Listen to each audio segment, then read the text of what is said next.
Just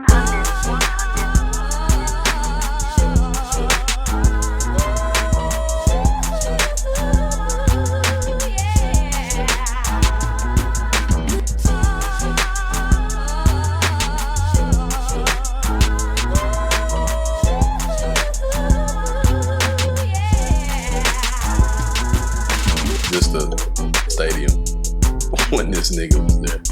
Right. You know what I'm saying? They just working, just hugging them and giving them pounds and eat lunch with them and shit. And nobody has real video footage. And nobody does. Nobody does. Me and Michael was best friends. Nigga, no, you wasn't. Shut your ass up. No, for real. Hey, I can call him right now on the phone. You like the nigga on Coming to America. You remember in the barbershop? Oh. Man, I know Michael Jordan. Nigga, you don't know no damn Michael Jordan. Yes, it is. Shit, I know Michael Jordan was out there shooting nickels and everything. And what Michael Jordan shit, he lost $100,000. You ain't beat Michael Jordan. You a damn lie. You beat Michael Jordan at $100,000. And then this shit. I did. And then this shit here come on TV, and they like, oh shit. You did bet this nigga for quarters. Oh man. This nigga got a Cyndi Lauper hairstyle and shit. He the security. Right. Look, this MJ security at that. That shit so crazy, man. Look at this nigga. Look at this nigga. I wonder who his kid. I wonder who their kids and shit are. Like, I know they've told those stories to their kids, and their kids did not believe this shit. Daddy, you were nowhere shooting no quarters with Michael Jordan. Nah. Well, Michael Jordan shooting quarters with you for? Hell nah. I don't know, but he did. He did shoot some quarters with me. We was at work. We was at work. At work where? At the Staples Center. Staples? Man, get out of here, man. No damn Staples Center. That's in L.A. No, not the Staples Center. United Center. You know what I'm talking about. Hey, that's where you be like, that's when I used to do the event staff. Event staff? Yeah, I was event staff. You know, event. Granddaddy. Grandmama, do Granddaddy lie a lot? No, baby, he telling the truth. That's what he used to work at. I met him too. Matter of fact, I got to bring that jersey up in here. Bring that jersey over there. You see that jersey, right? Grandmama. Now, you know you can't call grandmama a lie. No, you sure can't. You better, you call everybody a lie except for her. You call her a lie, you are going to hell. Right. You going to be in the grave before she do. Man, what? Man, what? That is instant murder. Right. Police come, what happened? He called her a lie. Oh, man, what? Case closed, Johnson. Man, case closed. That's it. That's it. It's over with. It's over with. Sorry for the inconvenience, ma'am. You have a good evening. Man, what? No arrests were made. Man, what? No arrests were made. Now, you know what? I was surprised at that. The product placement in this. In the movie. Yeah, and in the thing, yeah. That Jordan drunk Miller Lite. Yeah. Really? Yeah. All of them just so happen to be drinking Miller Lite, dressed up in suits after the game. Well, it's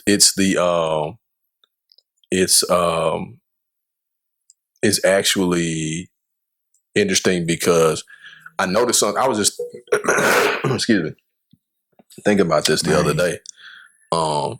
What? Better be glad that you was doing all of that before all of this pandemic was going on. Man, come on, dog. You make me so nervous. No, why should I make that nervous, man? Every time like, I'm like, oh my God. Oh, man, this is 120 miles per hour. Oh, Jesus Christ. Of the germs is coming out into there. Oh, my God. Oh man, but like I said, you've been doing this for quite some time, so I was like, well, he has been, but still, yeah. Man, I appreciate that, sir. Thank you, man. I appreciate you, brother. Towel. It's called. You got Towley. Hi, neighbors. This man here, man. This boy been dropping acid before I got here, man. Talking to towels and shit. You ain't never seen South Park? Yes, sir. Towley? Yes, I remember Towley. The Mr. Hanky and shit. But yeah, Man, are we recording already? yeah. Oh damn! Just to keep everything, just in case, you know. Okay. I got you. It's Just in all case, good, what man. to keep early, what not to keep, or whatever like that. So yeah. yeah. But we can't go ahead and go and get started. Yeah, man. Let's do it. Gonna do the intro. Let's do it, man. Let's do it. Let's do it. Let's do it. Yo. Cut. This man said cut. Yo, what's good? It was good. I am your host, Jason JWilldoes, and I got my guy, Ivan, the Grizzly, that would the be Great. Me. That would be me. Ivan the Great. Let's do it, man. This will be episode 33, my nigga. Is it episode 33? Yes. Wow. Episode 33. Wow. So let me go ahead and start off by saying thank you.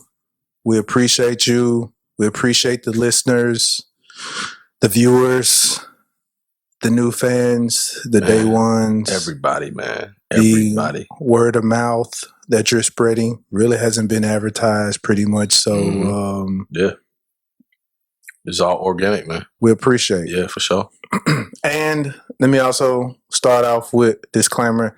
Hey, I know I be talking a lot of shit on this joint, but I don't believe everything that I say.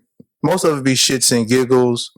A lot of it be actual experiences of my life. Mm-hmm. And I'm just letting you know, giving you a peek into what has happened into my life.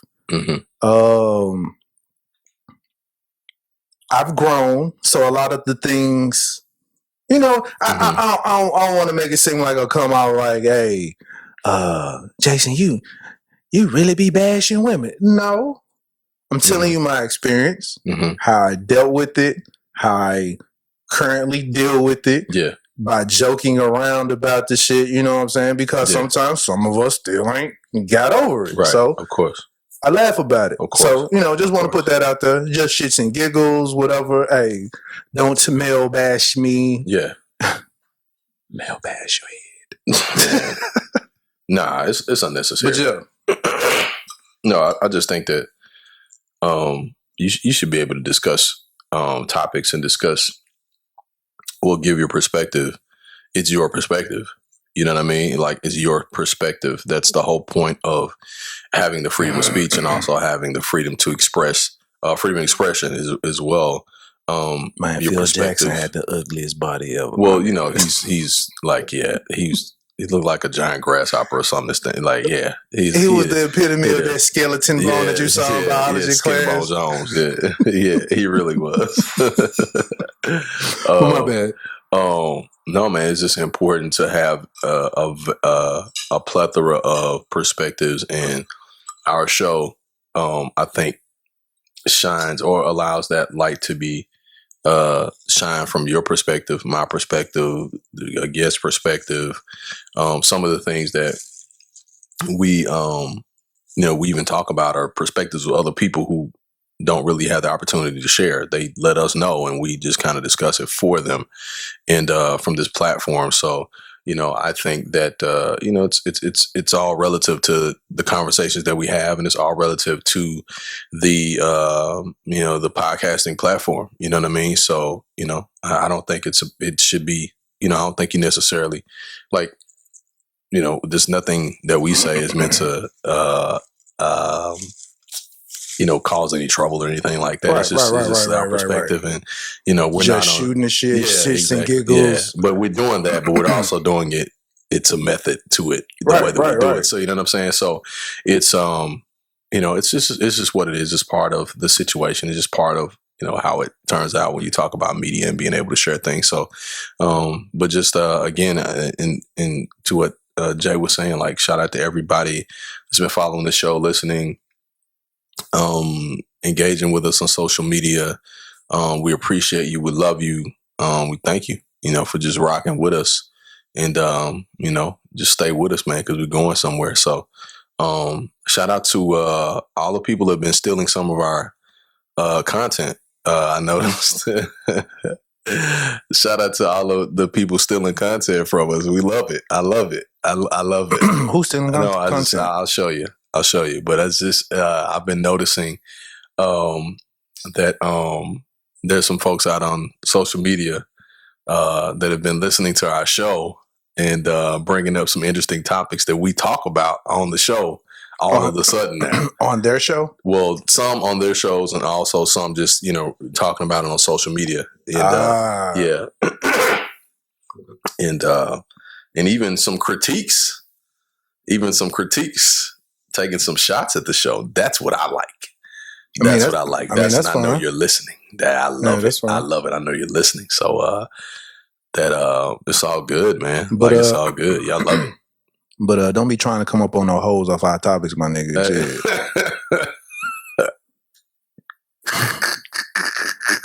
Like you all sensitive and all that. Fuck out of here. Exactly. Because y'all wasn't talking about that before we started talking about it. Fuck out of here with that shit. Y'all wasn't talking about that. Y'all was too busy trying to be gangster when we was trying to show you some other stuff. You know what I'm saying? Because we're the original gangster and gentlemen of podcasting.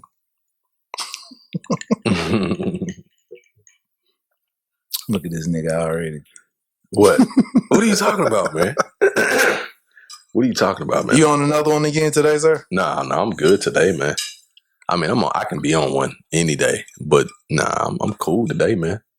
So I'm ready to talk about this Last Dance, man. Finally, you have finally caught up. No, I did that purposely though. Because no, for real. Because get your Xavier McDaniel head. Man, shit just Scott Williams looking at us up. I wanted to see what people were saying and what they were talking about. Trent Tucker, man, look at that Paxton to all. I remember all them dudes. I just wanted to see what the conversations were about, and who really knew basketball. And a lot of these cats don't know basketball. They really don't know basketball. Even for people to post and talk about Michael Jordan, I even saw a post. It was so fucking ridiculous. That was some of the best basketball. The Bulls versus the Knicks. The 90s was some of the best basketball ever. I saw some posts and mainly it's dudes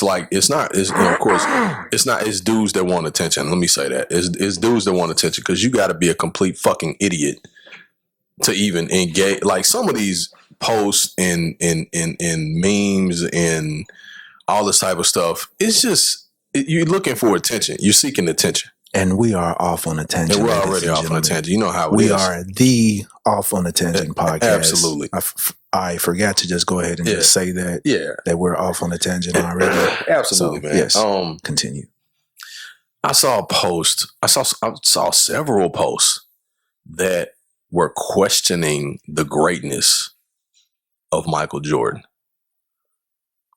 Comparing his rings, his career, saying that his 6 championships were overrated. His impact on the game is overrated.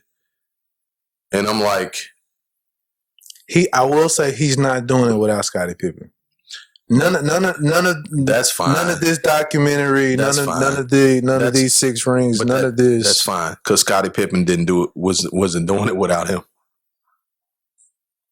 I mean, the understanding of this is that the guys that got rings on those Chicago teams, if Michael Jordan was not on that team, they don't get those rings. I really do not like them making such a big deal about him sitting on the bench the last few seconds of when Michael Jordan was gone. Who, Scottie Pippen? Yeah. And they drew up their play for Tony Kukoc. Tony Kukoc, yeah. And he sat on the bench. They really make it like, all right, I can see you making a big deal about that scene if they lost the game and lost the series. Mm-hmm. Tony Kukoc made sure, I remember that. Mm-hmm. I remember that. People be sleeping on Tony Stark.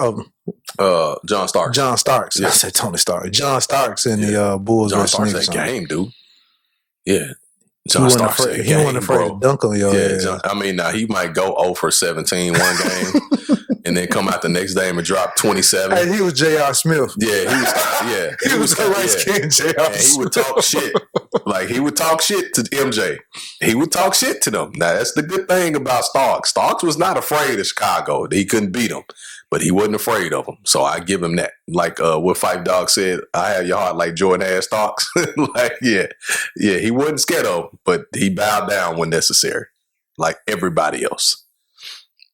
So far, this is a pretty good documentary. It's a really good documentary. I see why they sat on it so long. Because they could have put this. He could have put this out at the beginning. He could have put this out 10 years ago. Yeah, he could put this out 10 years ago. MJ's been out of the game 20 years. He could have put this. He could have put this out 10 years ago. But I think now was a good time for it, though. Because everybody doesn't have anything. They don't have nothing else to do. That and we've reached a point in basketball and in sports. I say in basketball that we're looking for another savior in the NBA. Because right now, Kobe's passed. And prior to that, Kobe retired. Rest in peace, Kobe. And LeBron is on the downside of his career. And there's so many questions. There's been so many conversations about LeBron in his comparison to MJ. Let's just be real about it. He doesn't compare. Let's just say that first and get that out of the way. No disrespect to LeBron's legacy, because it'll be solidified. At the end through time, you know what I mean? But there's no comparing LeBron James' impact on the game to MJ's, period. Somebody said the difference between MJ and LeBron is when MJ couldn't beat the Pistons, he didn't go play for them. He went and gained weight and came back that next year and got his ring and beat them. Yeah. And he said with LeBron James, he couldn't beat the Spurs or whatever team it was, and he took his talents to South Beach. Yeah. He's like, that's the difference between MJ and LeBron. Yeah. So I can see that because LeBron really don't make his players better. He just wants you to already be better when he get there. Okay. I'm not going to. So I can see that. Jordan, like that episode when he was talking about Scott Burrell or whatever, he was just ragging on my nigga Scott Burrell. Come on, man. What you doing? Burrell, what you doing? He just kept hounding my nigga, and Burrell just wanted to keep guarding him. Then they showed that night where Burrell scored like 34 points in the game. Right. He needed it at that point in time. At that time, right. If you go, whenever he needs somebody to step up, they stepped up. So it was like, okay. Right. They talk about MJ getting on guys and getting in guys' faces. He was pulling the best out of them, man. He was pulling the best out of them. If I'm a leader, right, and there are different leadership styles, man. Like, everybody doesn't lead the same. Yeah. Oh, okay. Like, where'd this come from? Yeah. Come on now. I'm in the club now, you know what I'm saying? I got my membership, baby. I got my membership now, you know what I'm saying? You know what I mean? Gotcha. So there's different leadership styles, man. And I don't think people talk about MJ as a leader as much as they need to. Like, you could probably write a book about Michael Jordan's leadership. You know what I'm saying? His influence and leadership, the example that he set. Because those guys, people talk about those guys. Like, those guys were in the NBA, man. Like, it's like, people don't even realize the odds of making it to the NBA are like slim and none. Right. You can probably win the lottery twice before you can make it to the NBA. You know what I'm saying? Right. And they don't understand that. They used to tell, you remember, I don't know if you remember, they used to tell us that in high school. Remember, because everybody wanted to go to the league, right? Everybody wanted to go to the league. Everybody wanted to play professional basketball. Everyone did. And they used to say, like, man, you got a better chance of going to college and getting 12 degrees than making it to the NBA and being drafted. Like, actually being drafted to the NBA. You know what I'm saying? And so that kind of deterred a lot of people from like, oh, man, I'm going to go be an athlete and da-da-da. Because it was so hard to get there because everybody was so freaking good at the time. You know what I'm saying? And the avenues to get to the league were very slim. You know, like the AAU circuit hadn't blown up yet. You know what I'm saying? AAU was here, but it hadn't blown up yet. You know, you didn't have the G League back then. You know what I'm saying? You know what I mean? It was like you went to the league or you went to overseas, right? You know what I'm saying? And so, but and again, like looking at him as an individual, you know, everybody has a different leadership style and how they influence and impact people. So if getting in your face is what I do as a leader and you respond to it, it works. If you don't respond to it and it doesn't work, there's really not a reflection on me. It's actually a reflection on you because it's working for everybody else. You know what I'm saying? We winning. Right. We getting chips, Doc, over here. Yeah. You know what I'm saying? Now, if they weren't getting rings and stuff like would be that, different. Yeah. It would be different. But he encouraged and influenced attitude and thought because you brought out something. MJ doesn't get what he gets without Pip, but Pip also doesn't get what he gets without MJ. They were, and Michael says it in the documentary. He was like, "There's no way." He was like, "Pippen was the perfect teammate." He was like, It was fate that Scottie Pippen came to play with me. You know what I'm saying? Like, who knew Scottie Pippen was going to be one of the 50 greatest players ever to get drafted to the team where the best player ever plays? Like, you can't plan that. You see what I'm saying? But and Scottie didn't even play in high school. I mean, he didn't even get a scholarship to play at Central Arkansas. Yeah, he walked on. You know what I'm saying? So there's a mentality that is attached to somebody who wants to be good or wants to be great that bad. So Scottie came in the door with the mentality of I'm gonna be great. You know what I'm saying? Right. And Michael just helped to enhance that and push it forward. And with Phil being the coach, I mean, that's a whole different conversation in itself. Like we could do a whole podcast on Phil Jackson. You know what I'm saying? But just looking at the documentary, man, looking at it and seeing it for what it is so far, I'm just glad to be able to see it. Like I'm glad it's coming. I'm glad it's out now. I'm glad there's a conversation around it because I think it gives people the opportunity to see people who for who they really are. Like people are great at what they do, but they're still human. Man, I want to get something clear, man. I understand. Like Charles Barkley is MJ's friend. Well, used to be. They're not. They fell out about something. But the Phoenix Suns were trash, my nigga. Like if we really they weren't trash. They weren't as good. They weren't as good. Put it like this, because I think Chicago like beat the brakes off. Because MJ dropped 55 on them. Okay, in the finals. Kevin Johnson. So we remember Kevin Johnson, Charles Barkley. Who else on the team? Richard Dumas was on that team. Old Tom Chambers was old. Richard Dumas was actually really good, by the way. He just had a bad drug habit. Oliver Miller was on that team. Mark West was a great defender. He was on that team. Chicago was just 10 times better, man. Like Phoenix was not trash. Chicago was just that damn good. Okay, so let me get this. They played them in the first. They played them in the first round. No. That was the finals. Because Barkley, I think, got MVP that year. Western Conference Finals. Yes, I mean, the championship, the conference finals, or the finals. No, the finals. You know, the Chicago's East, Phoenix was West. That was the finals. I think it was a 95, if I'm not mistaken. Man. Barkley was like the best player in the league that year besides MJ. And in that series, they showed the side by side. In that series, Barkley averaged like 40 a game. In that series,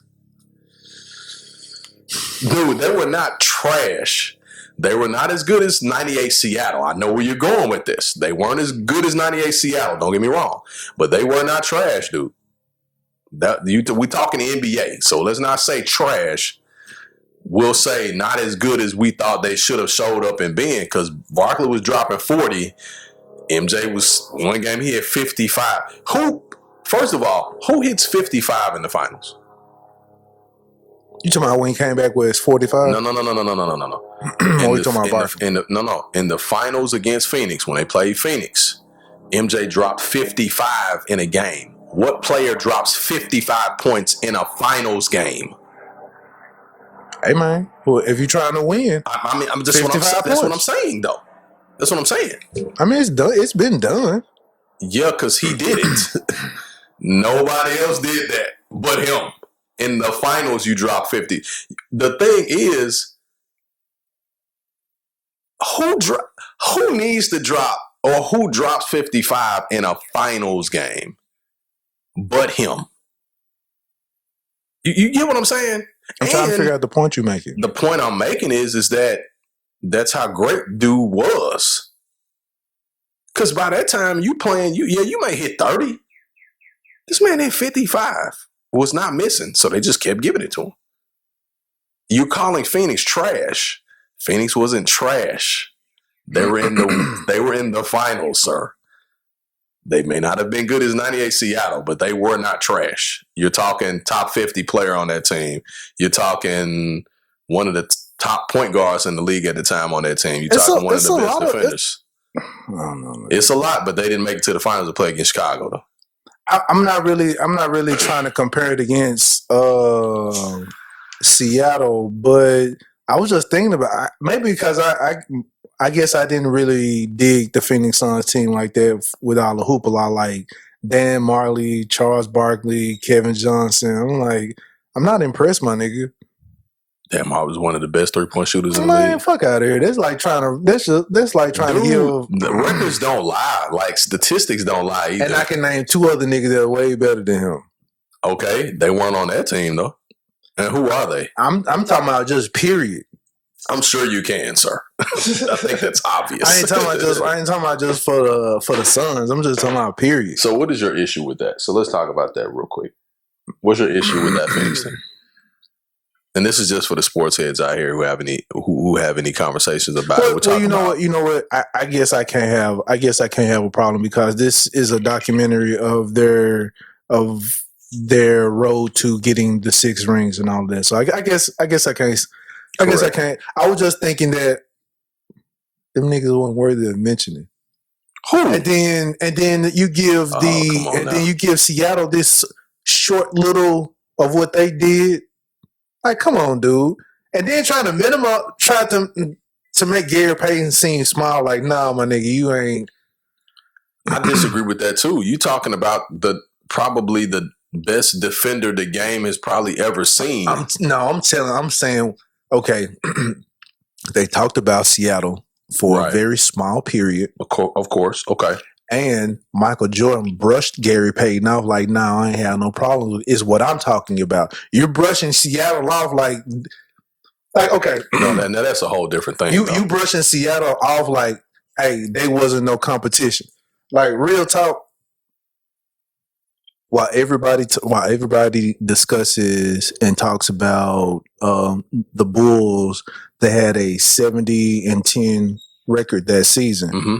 What people forget, Seattle's record was 68-12. Mm-hmm. Correct. 68-12. Correct.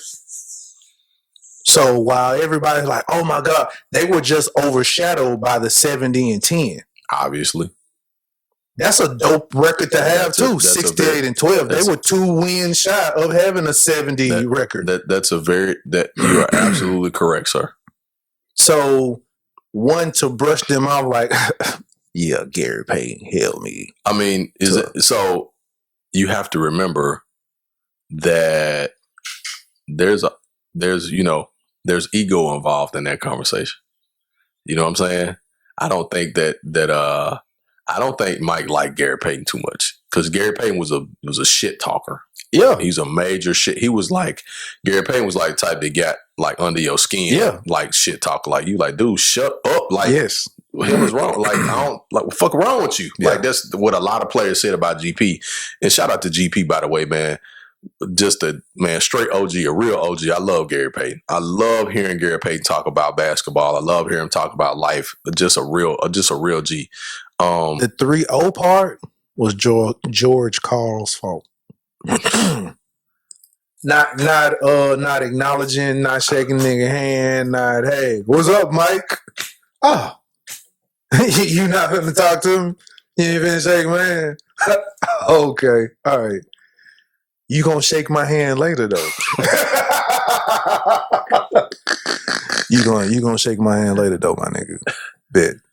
But you know, it was so much disrespect. Jordan was petty as hell. Jordan was very petty. He was the king of petty. Jordan was petty as hell. He was the king of petty. So, real quick story. I remember, you remember Jerry Stackhouse? Remember Jerry Stackhouse? Played in North Carolina. He was like the baby one of the baby Jordans. You know what I'm saying? Yeah. Jerry Stackhouse wasn't no slob. He was good. Stackhouse is a I was gonna say freshman. Stackhouse was a rookie. Man, that nigga had some ugly shoes. Though. Yeah, he did. But check it out. We ain't talking about them ugly ass shoes right now. We talking about him. So Stackhouse had a game, right? Stackhouse says something crazy to MJ his first year.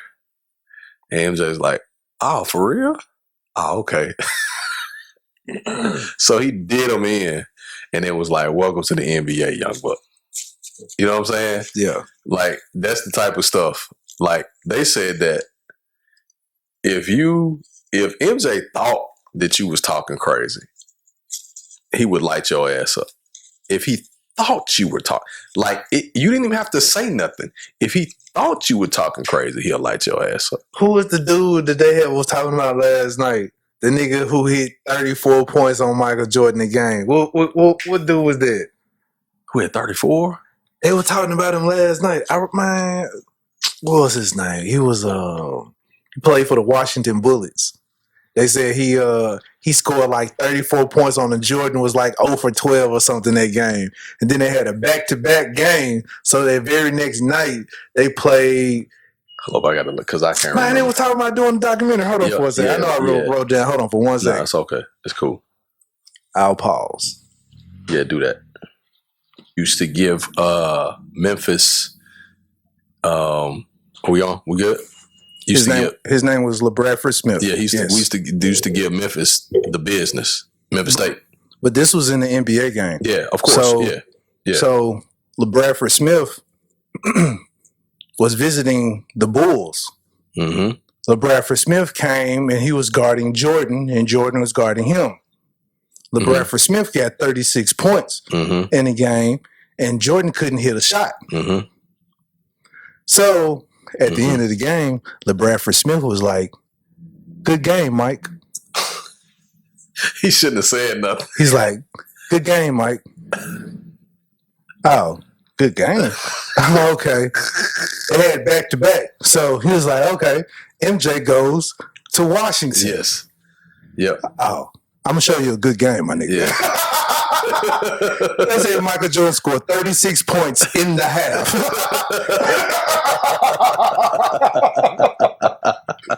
They said that nigga ended the game with 55 points. He ended the game with 55 points and then looked at him and said, good game. See, and I don't think it was so we're gonna get into that part, but that goes back to what you said off air about how this man changed people's careers and made them basically quit on basketball. Oh my God. Hey, and we can go ahead and get into that because Michael Jordan, I mean, real talk, we talked about this briefly on last episode. Michael Jordan and the Bulls, they not only ended players' careers, they ended a whole team, a whole franchise careers. Name the last time the Phoenix Suns been to the playoffs. Or even competed for a championship. Name the last time. Okay. just until recently, the Portland Trailblazers just started making it to the playoffs. When the Bulls beat Clyde Drexler and they was comparing Clyde Drexler to Michael Jordan, it's like, oh, word? We alike? We alike? Oh, man. Okay, I'm going to show you how much we not. Embarrassed that nigga. You heard nothing else from Clyde Drexler. Clyde Drexler left and went to Houston. And that's the only reason why he won, because he went and played with his college teammate Hakeem. None of you are aware that Clyde Drexler used to play for Portland Trailblazers. And was cold too. He was cold. Clyde the Glide was cold. He was the young old nigga. Yeah, he was. He had the young struggle face. He had the young struggle face. And then he finally cut all his hair off. He still was hanging on to that, and he finally cut that joint off. I was like, Clyde, man, go on, cut your hair off, dog. He had the George Jefferson. He was like 32 years old. Man, you right. know what I'm saying? Like, man. So he ended Portland. He ended Portland's career. He ended Phoenix's career. He ended mine. The Knicks have still not made it to the playoffs. Dude. They haven't, and if they have, they ain't made it out of the first round. The Knicks, man. The Knicks are horrible since the Bulls. The Knicks have sucked for 22 years. We forget how great Patrick Ewing was because of Michael Jordan. People talk about Ewing like he trash. I'm like, I don't think so, sir. Ewing averaged like a double-double pretty much his entire career. But you know, the only thing that we see and remember, is the game where Scottie Pippen ducks on him and pushes him down, or him up under the goal, and you got Michael Scottie blocking his ball and all that. Yep. You like, dude. Yep, that's true. That's true. Man. Who else? Mm-hmm. Let us not mention my favorite team, which was Seattle. He ruined Seattle's team. He ruined it. Ever since then, Sean Kemp came back 80 pounds heavier the next year. And wound up going to Cleveland. And then he just went out, man. Gary Payton decided to take his talents to LA and still didn't get a ring. And that was such a failure. I don't even know why he went to LA. That was so terrible. All the new niggas, Karl Malone too. That whole thing with him and Karl Malone the Bulls ruined the Jazz career. 2 years in a row. 3. It was 2. They played him twice. They played him in 97 and they played him in 98. They played 96. Orlando had got them in first round. No. You know, they're in 2 different conferences. It changed up from the Bulls that they had to play somebody else. Who did they have to play when they didn't have to play the Bulls? Who, talking about Utah? Yeah. No, they only played. They only went to the finals twice. They only went twice. It was 97 and then they went 98. It was like 90. You sure? Yeah, I'm sure. Well, it was 96, 97, and it was 97, 98. Because that last year was the last year that MJ, the team was together.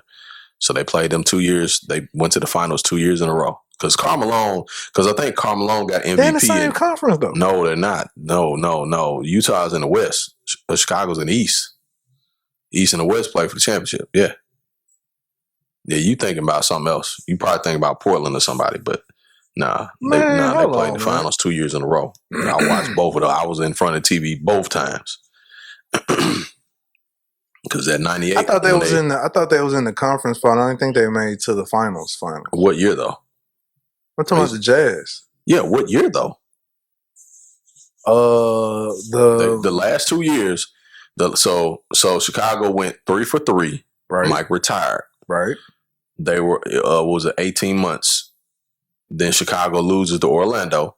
I guess I just didn't like Phoenix. I did not like Phoenix. You just didn't like Phoenix. That's all. Chicago loses to Orlando. They come back. He comes back the next year.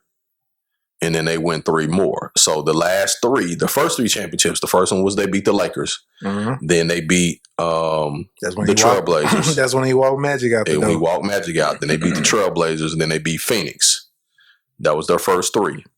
Okay. Then he takes time off. He retires. And then there's Seattle, and then there's Utah twice. Hold up, I just realized who you brought up Oliver Miller, my nigga. I just looked at this I just told you who was on the team, man. I'm not talking about who has like a super big impact. You got to remember though, at this time especially. But no, don't say that. Don't say it like that. I'm gonna tell you why you shouldn't do that, because then that discounts what these dudes did. The NBA was like, it was hard to get to the league back then, my nigga. Like seriously, all them dudes was good. It wasn't no, oh man, you know, we just gonna pick it. Like you had to be good to and especially to stay in the league 10 or 11 years. You had to be good. Like you had to be good. You had to be talented. I don't think he was in the league that long. I don't know who. Oliver Miller was in the league for a while. Yeah, Oliver Miller was in the league for a while. No, Oliver Miller wasn't on the level of Derek Coleman. You kept up with his career more than I have. Come on, man. I'm just I'm saying from a general perspective, like you can't discount any of those guys because all of them were good. Like all of them dudes. You remember Oliver Miller at Arkansas? He was great. That whole team was cold. I don't. That's because you ain't watch basketball. I used to be up on the Razorbacks. Well, apparently not, because you don't remember Oliver Miller. I can't help because I got family in Arkansas, so they always peep me to the Razorback basketball, especially when they was doing something back in the day. Well, you got to remember that them dudes was good. That's all I'm saying. That's all I'm saying. So Utah bit the dust twice, right? And up until recently, Utah have not been in the playoffs. Man, in a minute, they have dismantled and like who remembers Jerome Kersey? Who remembers Buck Williams? Who remembers? I mean, we do because we're Hersey Hawkins, but you know, Jeff Hornacek. People don't know who that is. Karl Malone. I mean, they know Malone. He's one of the greatest players of all time, leading scorer in the history of the game, besides Kareem, I think. All-time leading scorer, I think, is Karl Malone, but I may be off on that. I had to look that up. But yeah, you got to know who Karl Malone is, man. Hell, they even when you come and think about it, even Orlando Magic haven't been to the playoffs since the Bulls. Orlando? Have they? Hold up. They beat the Bulls, but the Bulls came back and beat them. Yeah. After the Bulls came back and beat them, they probably been to the playoffs, but they ain't went far though. Right. They ain't gone far. No, not at all. They haven't been a big name either. Real talk. None of the big name playoff teams are big name teams. The only teams that let's talk about it in terms of this though. Seattle got rid of and turned them into Oklahoma. Yeah, they sold the team. It's like, enough of this shit. But what's interesting about it is the fact that MJ had retired and the landscape of the game had changed so much. I was trying to understand it and figure out why teams did not regroup and utilize what Chicago had done and try to use them as a blueprint. I don't understand why teams didn't do that. Because didn't nobody understand the triangle and they didn't want to try that triangle. And it was such a secret. Like it was such a secret. But nobody could understand it apparently. But the only time that did work is when Phil Jackson goes to the Lakers. Right. You know what I'm saying? Then Tex Winter goes with him. You know what I mean? How slick that was, I think. And basically, and I'm an LA fan, but if Phil Jackson does not take his entire Chicago Bulls coaching staff to LA with him, Shaq and Kobe would maybe still have rings. I don't know. You mean they would have more rings? No, they wouldn't have more rings. They wouldn't have more rings. Like, and people would say, man, Shaq and Kobe, Shaq and Kobe. If they didn't have the triangle, I don't know. You know what I'm saying? So I'm just saying, you just mentioned the impact of the Bulls on the game. The Bulls were still impacting the game when the Bulls left the Bulls and went to LA. Phil Jackson and his whole coaching staff pretty much went to LA and started all over again. What happened to this LeBradford Smith dude again? I don't know, man. I don't know. I think his career was over with after that. It's kind of like what MJ did to Todd Day. And he was a no-name dude. He was LeBradford Smith was a no-name dude. I think he was in the league for a little while. He went overseas or something, I think. Like most of them dudes do. But like I think Todd Day had kind of a shout out to homegrown, man. Todd Day, Hammer High School, Arkansas, great. Yes, one Todd of the Day. best ball players that ever come out of the Memphis area, man. I think Todd maybe dropped like 20 something on him one time when he was playing for the Bucks and he got drafted to the Bucks. And Todd Day dropped. Todd Day went to work and MJ was like, "Oh, for real?" Hey, and MJ gave him the business. I like the clip that they showed when the Bulls was playing the Magic, and Magic came up, stole the rock from, came through and shot that three real quick. Oh, for I real? was like, "Dang, he stole the ball from a bet." Michael was coming up the court. He was coming up the court, half court, and Penny came through and stole that junk, came through and shot the three. Mm-hmm. Yeah. Then they was up by one. I was like, bet. Cool. Yeah. But I mean, watching Penny and seeing Penny. Yeah. I was just about to say, just watching, I just like, man. Like, and then MJ respected Penny's game so much that he wore the man's shoes, dog. That's the coldest shit to me ever. I'm standing there in this. See, people, man, if Penny doesn't get hurt and if technology is modern. Real talk, pennies are way more comfortable than Jordans. Oh, of course they are. Of course they are. Way more comfortable. Of course so they are. Just if I was Jordan, I would be wearing penny shoes but as well. just sidebar. Like, yeah.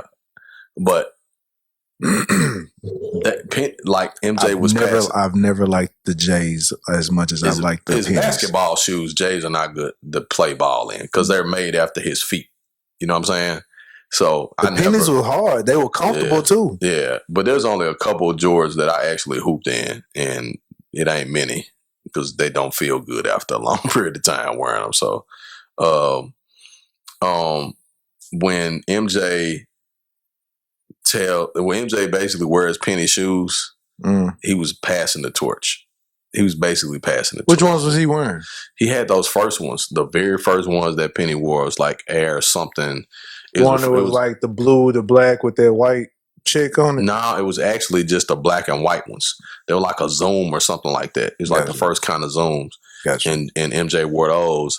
And those are the ones that Penny wore. Those are Penny's kind of first signature shoe.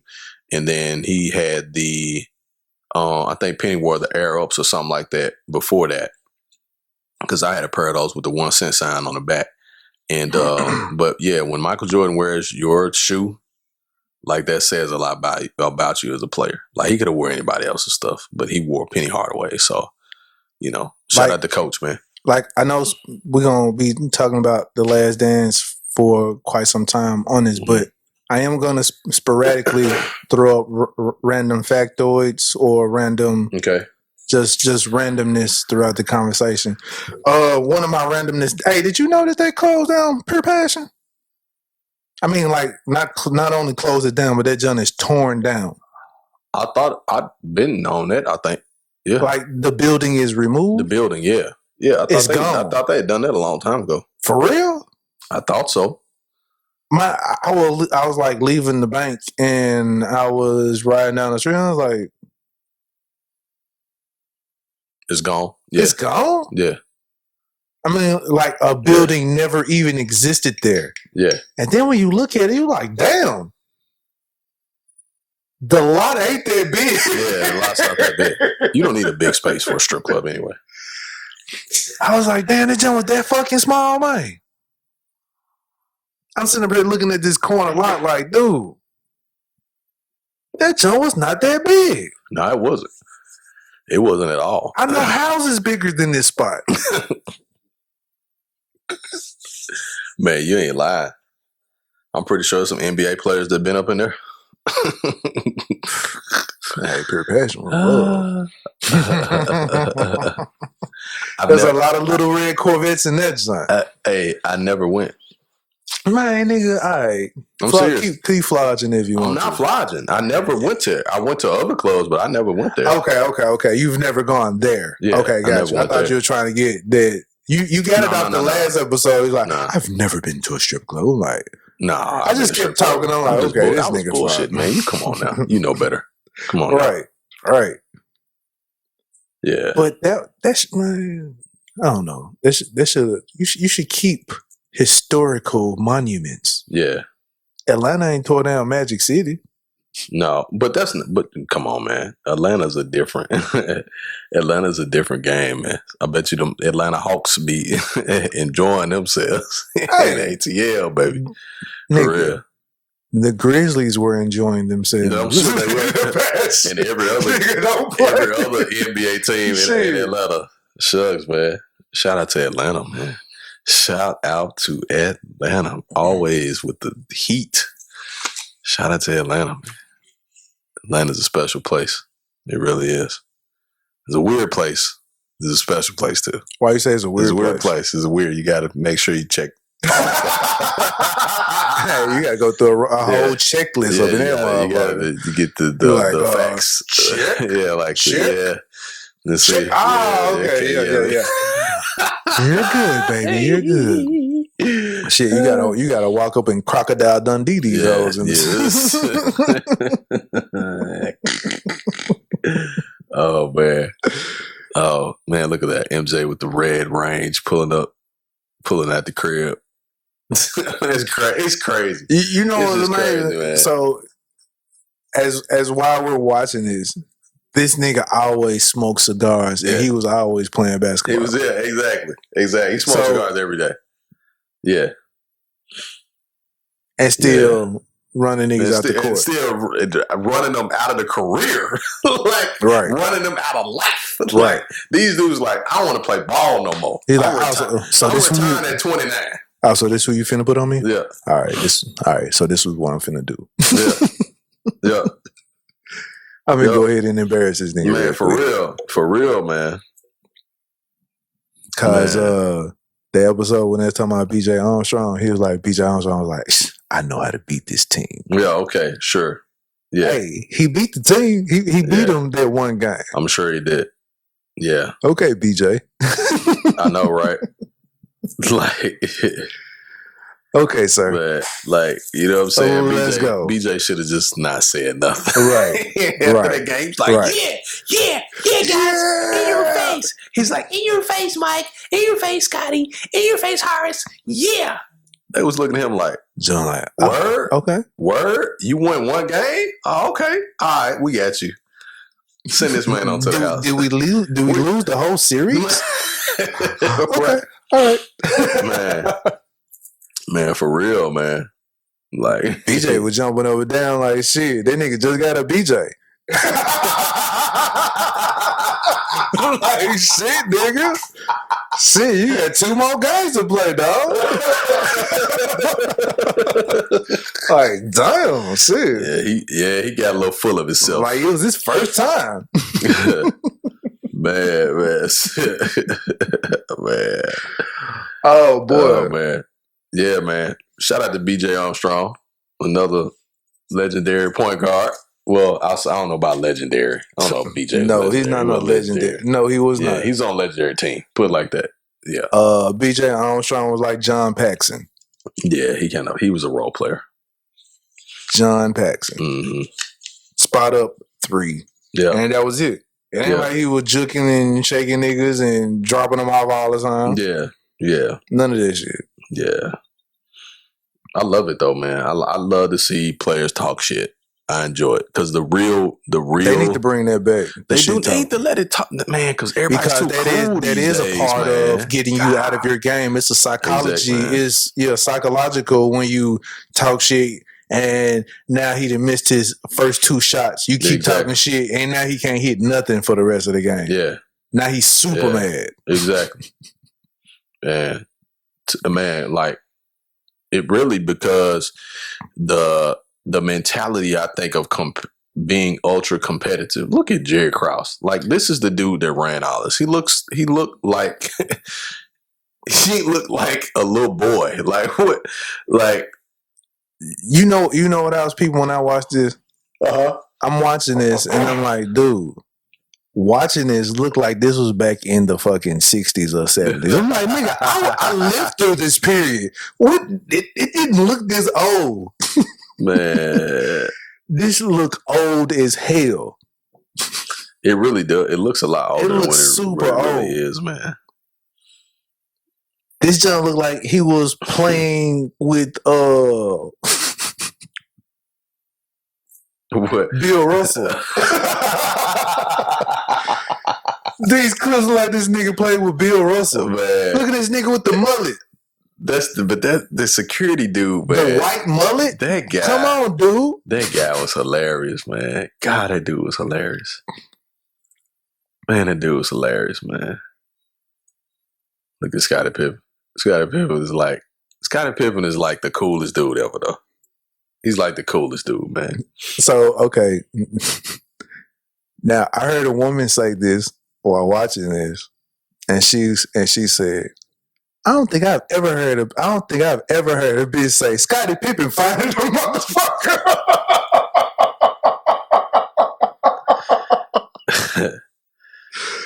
I was like, damn.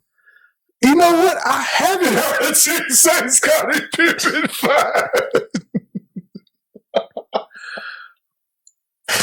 And that came from a woman, my nigga. That's fucked up. That's fucked up. She's like, I ain't never heard nobody say Scottie Pippen fine. That's fucked up. I was like, you know what? Damn.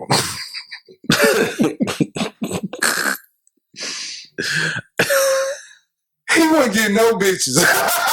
Oh, yes, he was. Wow, yeah. Future fucking them too. Okay. Man, you ain't even have to do it like that. You ain't have to do it like that, dog. Look at Ron Hop. You ain't have to do it like that, man. Hey, You ain't have to do it like that. He ain't had no loyal. He ain't had no one that was really for him. They were there for the money. It wasn't because that nigga was fine. Is anybody fine, like, who ain't got money? Well, I take that back, yeah. Because I'm fine to somebody and I ain't got money. So right. I'm ugly to somebody. So I'm just saying. Likewise, I mean, it's like both ways. It works both ways, yeah. Somebody looking at me right now. Who you talking about? You ain't. You are correct. I am ugly to somebody. Yep, but fine to somebody else. Right. I am the shit to somebody else, though. For real. The shit to probably a couple people. I'm just saying. Here goes this nigga. Here goes this nigga.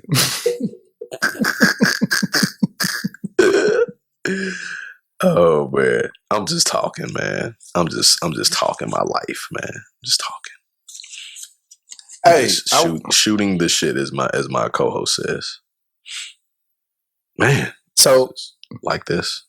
So I had a question. Yes. I had to write it down. So excuse me. I kind of read like Floyd Mayweather. So while you reading that, I'm gonna grab a drink real quick, sir.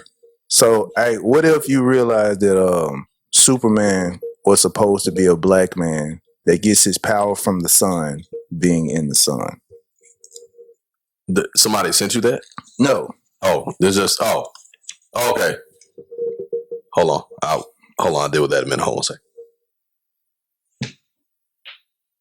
Because I mean, if you really think about Superman, where he's from, he gets his power from the sun. How would it have been possible for this white guy to be void of any color whatsoever in the story? That's a great question. He doesn't have a tan. He's not orange. He's not brown. He's not golden. He's not anything. He is white.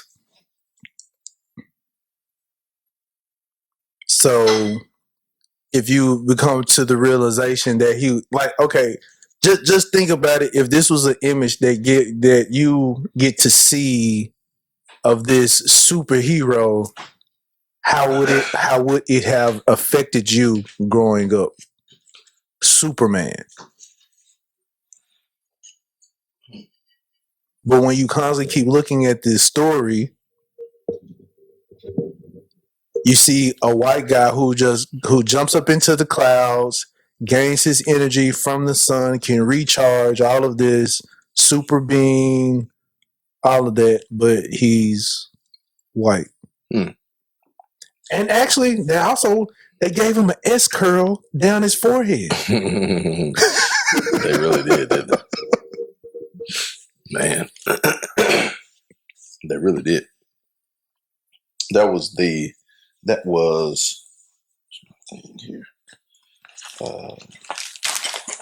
That was, you know how they steal our stuff, man, and try to make it theirs, you know? Because actually, if you think about it, we do get our power from the more that we are in the sun. Yeah, we do. We absolutely do. Melanated people. Right. Yeah. So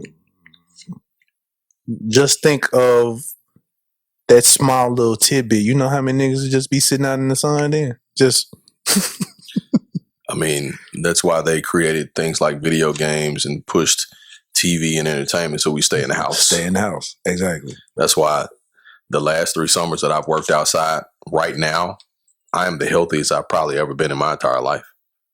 No cap. Like, for real. Because you're breathing in fresh Because air. I'm breathing in fresh air. I'm getting the sun. I'm getting chemicals out of my bloodstream. I'm sweating. Your hands is in the earth. My hands is in the earth and the ground. Yes. I'm cultivating. Yeah, man. Like, that's why we're not the way we need to be a lot of times. We don't spend no time out there. Speaking of that, cultivating and all of that, what do you think of this supposed or alleged food shortage?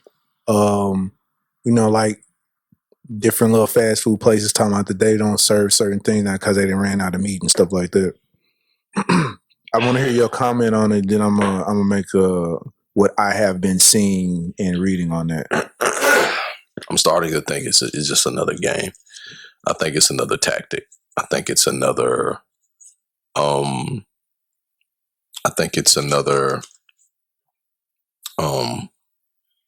Aspect of pushing, of rather influencing reactionary thoughts, because there's no doubt in my mind that things like this do happen. However, Checkers and Rally's still got burgers. McDonald's still has burgers. Or do they really? Well, that's what I'm getting at. Wendy says that we're not selling. We don't have burgers right now.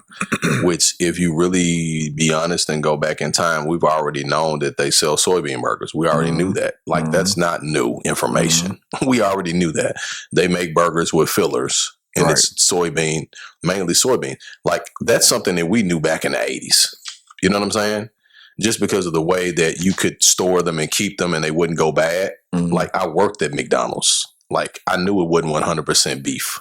We knew that. Because you can tell, like, when you put that stuff on the grill, you know what I'm saying? So there's no real surprise there. The thing about the shortages that they're claiming from the stores and so forth is the fact that the way, it's so interesting. We talked about this on an earlier podcast about meat and the cows and how they reproduce so many cows. So how was there a meat shortage when there's more cows on the earth than there really should be? That's why I was asking about it. Because we talked about that, because the cows are supposed to eat a certain amount of grass and poop and do this, that, and the other.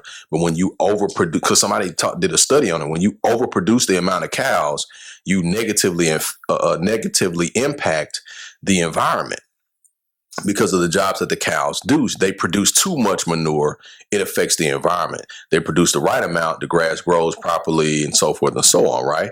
And so the now they're overproducing animals. They're overproducing chickens. They're overproducing cows. They've been doing overproducing those items and cloning and all that type of stuff for a long time. So how is it possible that there's this big shortage now? Because everybody's bought so much of it. It sounds a little strange to me. So you know what I'm saying? I asked that because I was reading some information on it. The government had sent out word to farmers to destroy the crops. So it's like tractors just driving over the vegetables. They're destroying the crops and they're killing their livestock. So they've been killing their cattle and they've been killing all of their chickens.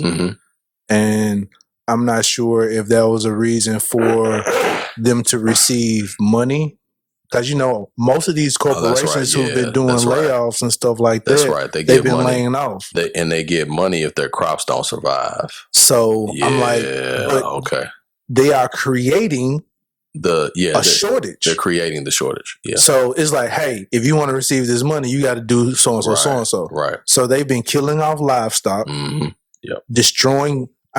Free vegetables. I'm like, why you got to destroy? You can just give this shit away. But you remember, there are restaurants and stuff that used to throw a lot of stuff away, and then the food, what is it, MIFA or like the food bank or something was like, hey, y'all can give this stuff to us and we can get it to people. Like some of the grocery stores were literally throwing away thousands of dollars worth of groceries that were good because it was either closed dated or it was like the box or something was damaged, and then they started giving stuff to the food bank. And it's like, y'all throwing away stuff that ain't nothing wrong with it. Right. Like, and while they're doing that, while they're saying that it's a shortage here, while they're saying it's a shortage here in America of the meat, they're exporting that same meat and sending it to China. So we have a shortage. We're still talking about China. But you're exporting that meat to China. Yeah. We're still talking about China. So I'm like, okay, so now we over here, now you have people who do eat meat and they over there suffering and saying, hey, we ain't got nothing to eat, but you sending this same meat somewhere else. Interesting. Something don't sound right about that. Interesting. I just want people to know again, like, yeah. Everybody, I know people say, oh, Jace, you be on the conspiracy theories. But real talk, if you looking around and it's actually happening, is it really a conspiracy theory? Well, it's not, because it was already happening. I think the people that the term conspiracy, the government cannot be trusted, is what I'm saying. You can't trust them. You can't trust your life in their hands. No, obviously, I think that's something that's something that people should have recognized a long, long time ago, that you cannot rely on the government to. We don't realize that. Well, that's true. Yeah, we don't. We don't. But we do it because we're so concerned about not being responsible for our own livelihoods, I think. And that's a very big problem. That's a very big problem. But I think now people are being forced to do so. Because, it's just listening to people, how they just, I ain't gonna say sit around and do nothing and think that the government is just gonna have their back. It's like, oh, well, I know they're gonna get it squared away. No, they're not. No, they're not. No. Right now, they talking about on the news, they're just getting passed around in the White House. Well, hold up, real quick, I want to talk about that. So, not to get, because I know we've been talking about The Last Dance, right? And there's some other things about The Last Dance I do want to talk about, because I finally. I was going to bounce back. Yeah. But just because this is, these topics are trending right now. One thing I have to say, and I want to say this the right way. Because I know that there are people listening that we don't know are listening. You know what I mean? We talked about on earlier podcasts. We've talked about it on social media. We've talked about it in a lot of different ways.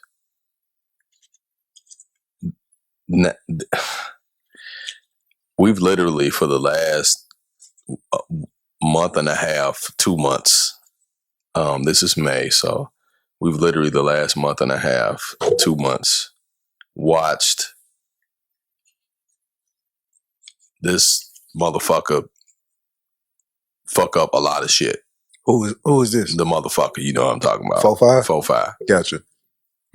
While doing it, since the emergence of COVID-19, these motherfuckers are in the press conferences.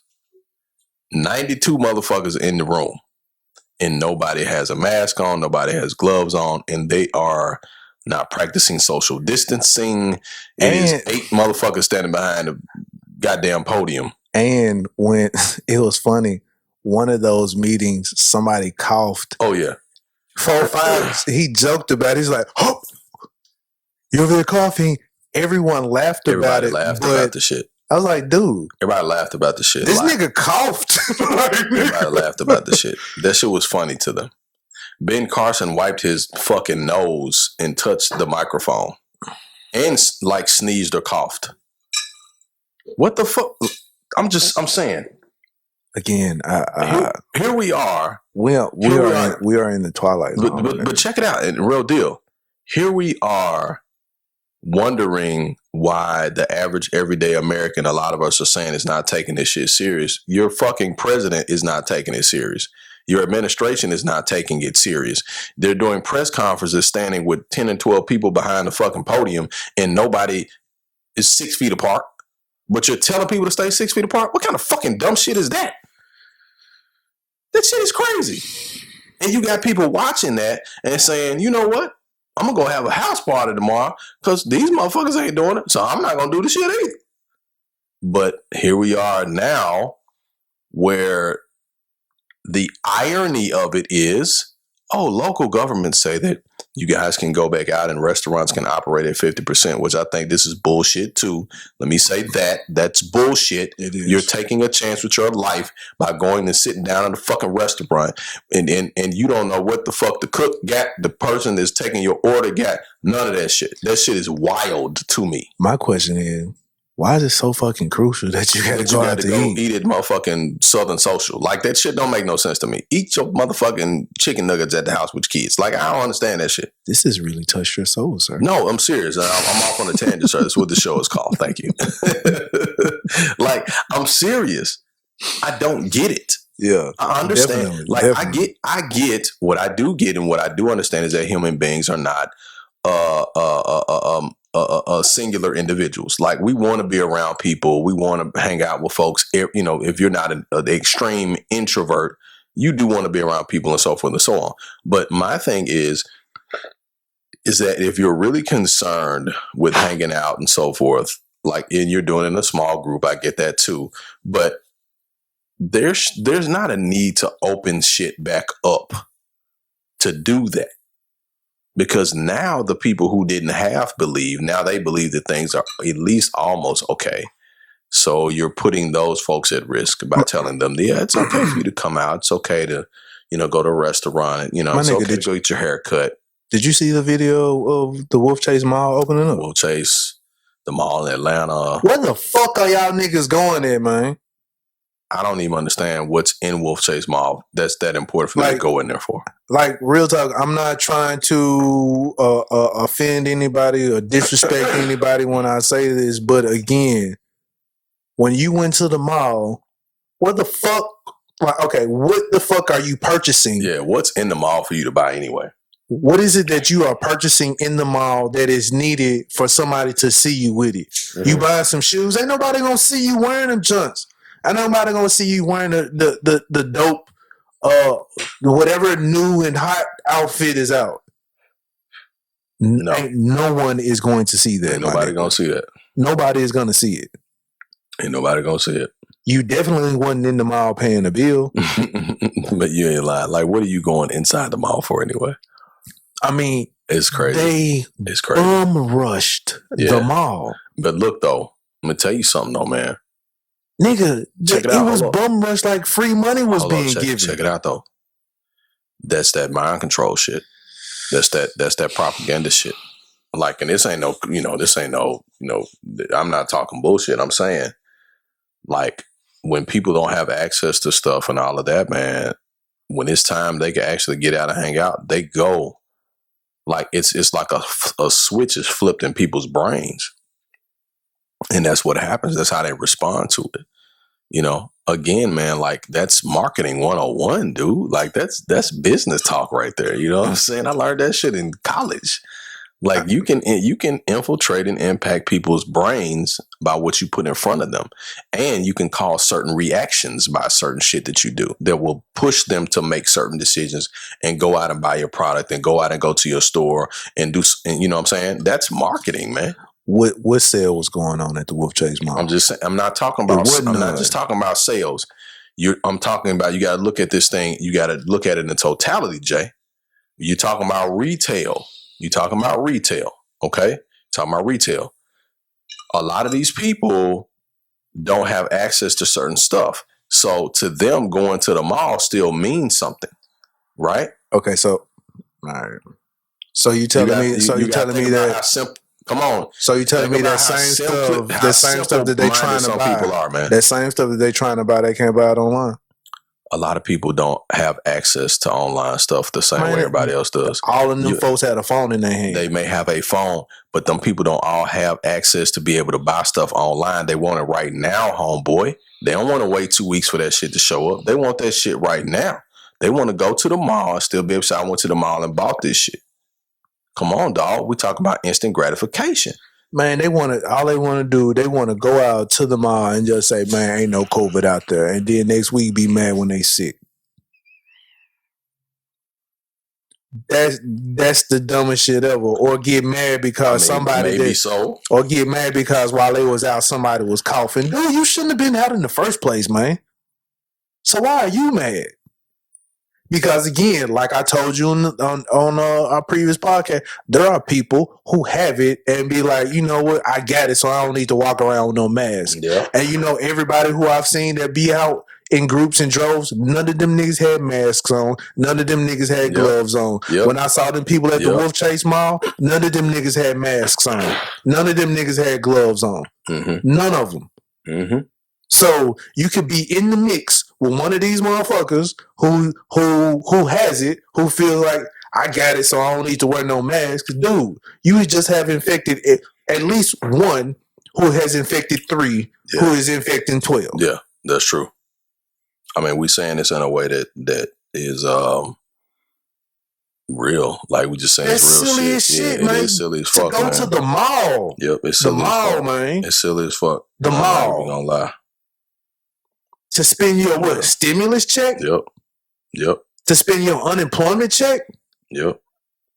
That's wild, man. I ain't gonna say you free of your bills right now, but right now you can. At this point, right now, you have a get out of jail free card on paying your bills, and you buying some fucking shoes.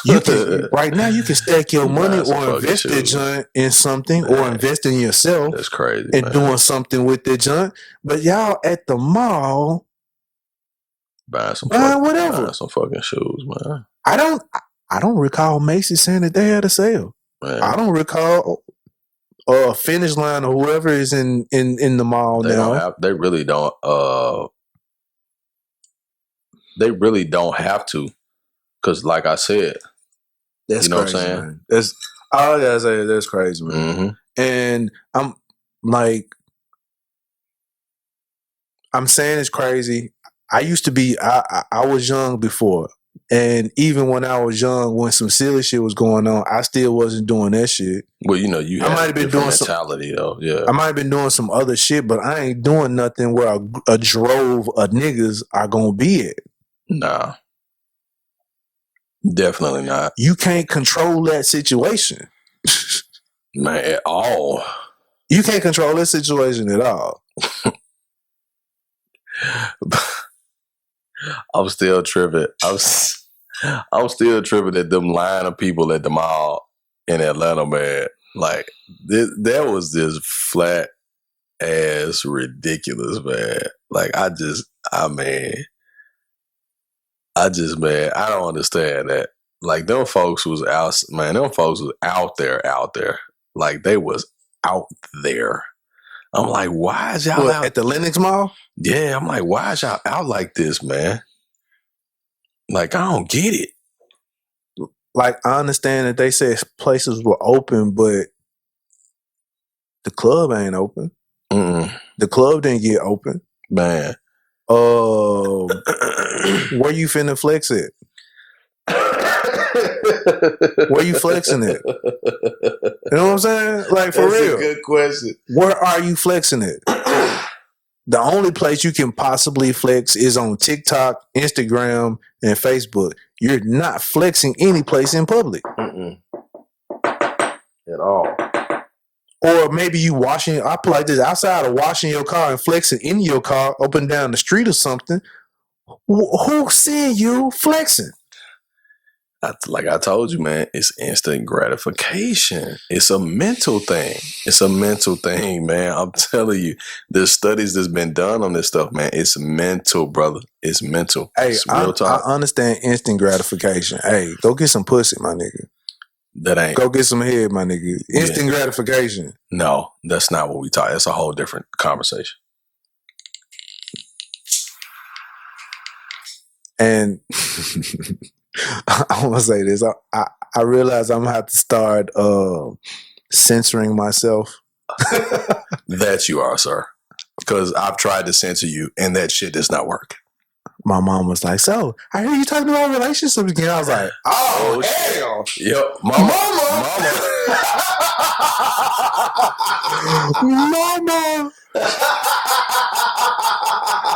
Mama, no.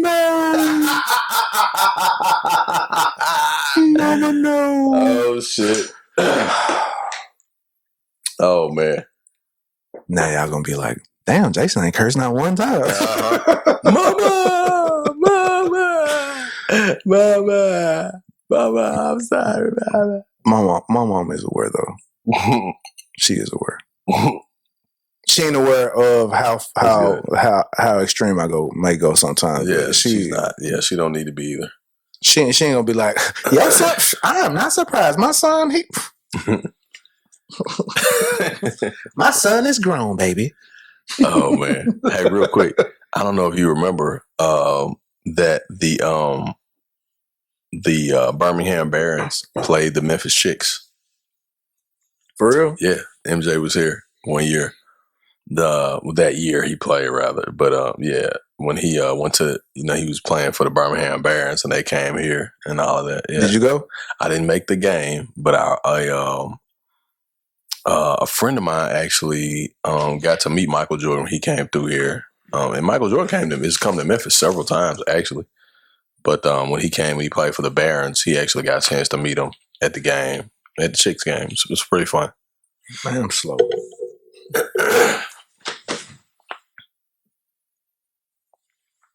You all right, man? I'm looking for my fire. This guy lost his fire. Why are you looking for your fire, sir? Oh my God, this next thing, he's lost his fire. You got that one. You got that. This guy's lost his fire. Michael Jordan is the only person that could get away with some of the stuff he got away with. This man went and played baseball and he sucked at baseball. And this man was able to go and play baseball.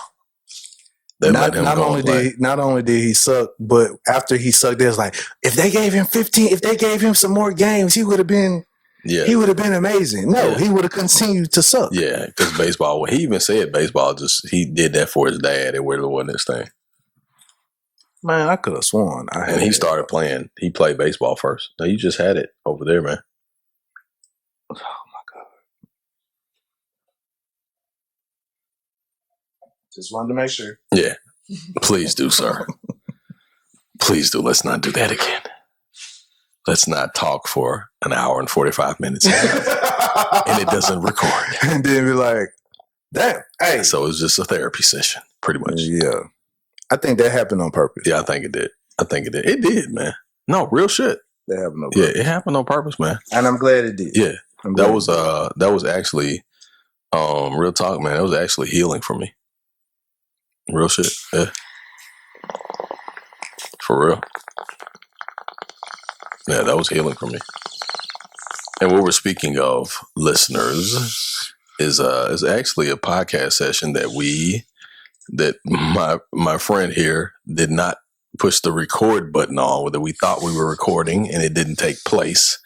But I talked about some stuff. I revealed some stuff, kind of personal things about relationships and some of my previous, most recent relationship that I just needed to kind of get off my chest. I didn't mention any names or anything like that, but and the things that transpired afterwards, stuff that transpired afterwards. So it was just me getting it off my chest, and I think it was good that we didn't. That he forgot to record, because it was more of a therapy session. I think it was. You know what I mean? Jay was my therapist that time, so yeah. So I just saw Bruce Lee on the screen, which made me think of, what did you think of the Erykah Badu and Jill Scott battle? And the only reason why I say that is because she had The Last Dragon playing in the background on her wall screen. Oh. The Last, you mean Bruce Lee, The Last Dragon. Yeah. Okay. The Last Dragon, that's Bruce Leroy. No, he has the Dragon. Enter the Dragon. Enter the Dragon. Yeah. Get that shit right.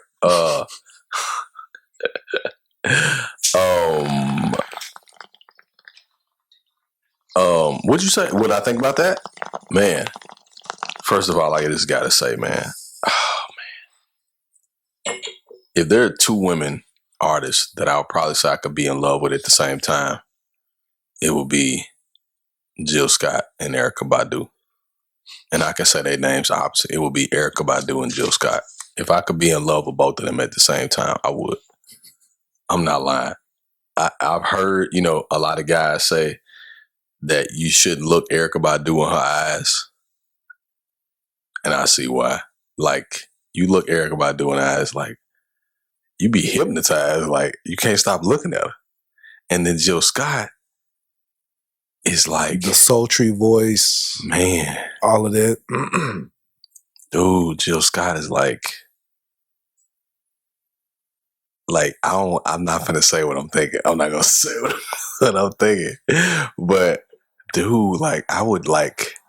I don't know what it is about Jill Scott, man. I just... she looks like sunshine to me, man. She like sunshine. I think you looking at them bosoms. No, not just that. I look at them too. I'm not gonna lie. I look at them too. They're beautiful. She is so, I don't know what you call it, man, but it's just something about Jill Scott. She has that vibe about her. Yeah, man. Automatically, like. Yeah, man. Yeah. Talk that shit.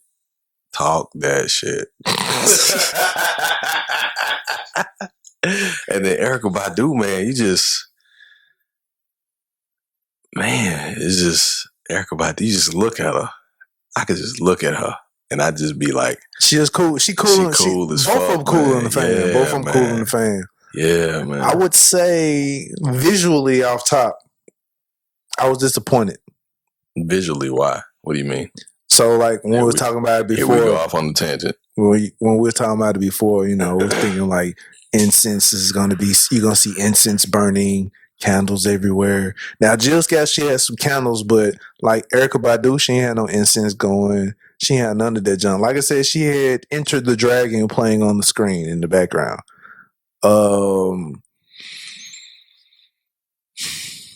And the only reason why, so I was disappointed in Jill Scott's song selection. Why? Nigga, what is wrong with you? Okay, so mind you, I was giving it to Jill Scott before it came on. Mm-hmm. I was like, you know what? I think Jill Scott might get this joint. Okay. And I was thinking about some of Erykah Badu's songs or whatever like that, and I was like, okay, but if she played this, if she played that, she played. To me, Jill Scott didn't play any of her hits. Her real hits. She played more songs that meant something to her instead of her hits. Okay. So because there were a few songs that I'm like, why didn't she play those? She was like all over the place. Where Erykah Badu, she strictly stuck to her first 2 albums. She stuck to the first 2 albums, and that's the reason why I was giving it to Erykah Badu, because all of the songs that she played, them joints was some hits. All of them joints. Yeah. I was like, damn, I forgot about this song. I forgot about that. So she'll play that, and then Jill Scott will play some song that everybody don't know of. Like, what the fuck is this? Yeah. Erykah Badu play another hit.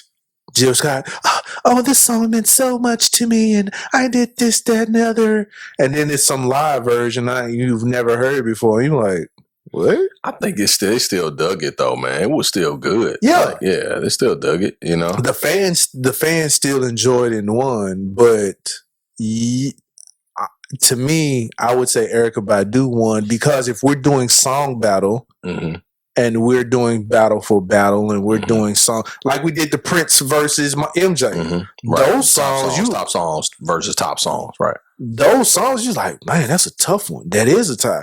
The songs that was played, they weren't ties. There was a clear winner. About that, man. There were clear winners when the songs were played. I think it was a tie. I think overall it was a tie. Maybe put it like this. I'll say it like this. Maybe I give it to Erykah Badu. Maybe we're giving them a pass in the situation, but I think based on people thought from it, there's no real winner or loser. But I give it to Erykah Badu in this, because those songs were banging songs. Yeah, they were. Yeah, and then I tripped off of the shade that Erykah Badu kind of threw real quick when Jill Scott played a song that was Erykah Badu's song that Jill Scott sung live someplace. Yeah. She's like, oh, yeah, you sung that? Yeah. Oh, okay. Yeah. Like, you out here singing songs, I bitch. know, right? I know.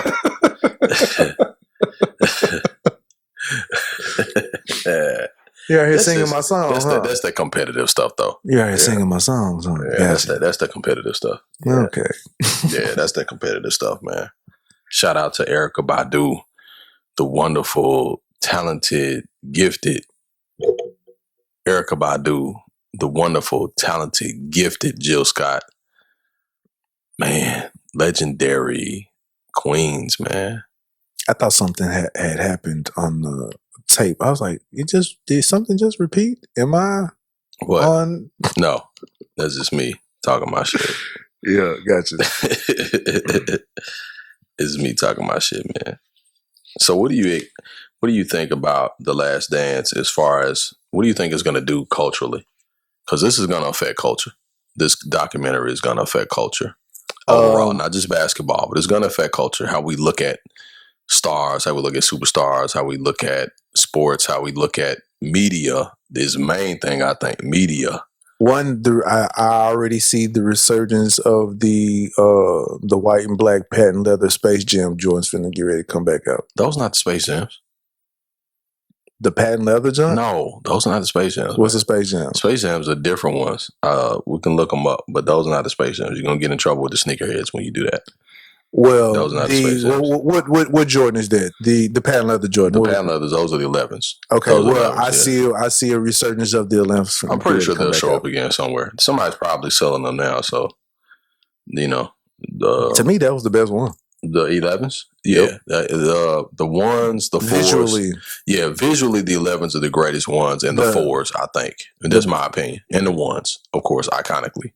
I call them the Cincinnati the 11s, but which I call them the breeds, the black and red. The black and red joints, yeah. The black and red. I love them joints. Yeah. I love them joints. Them joints was hard.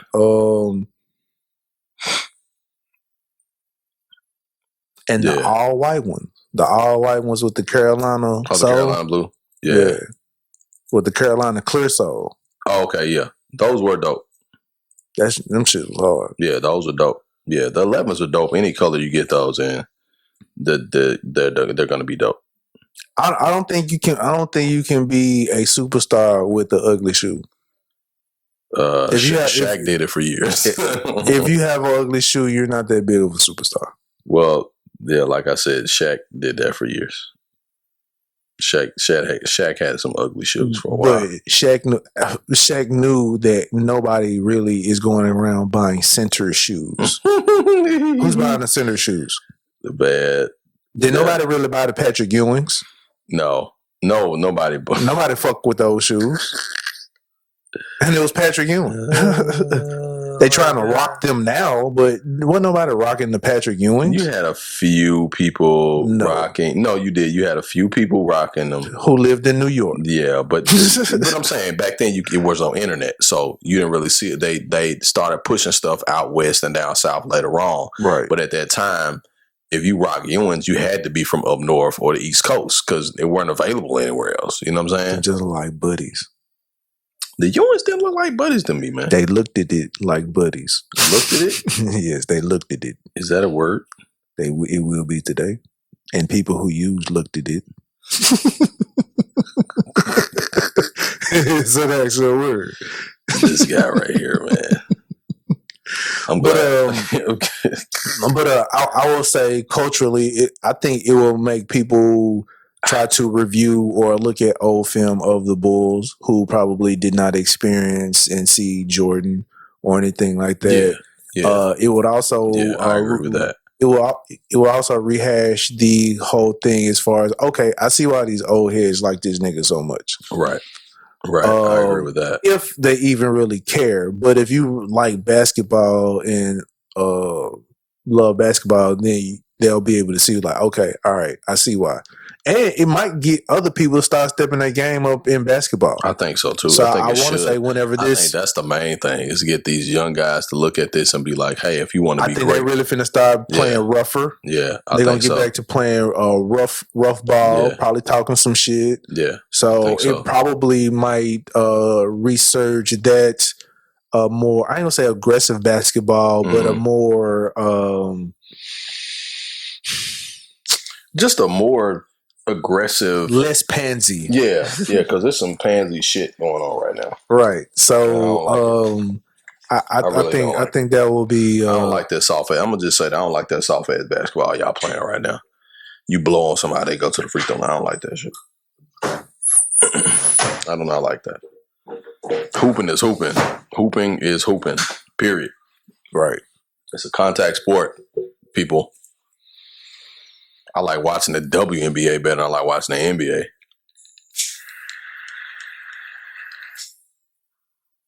I'll let you have that stance by yourself, sir.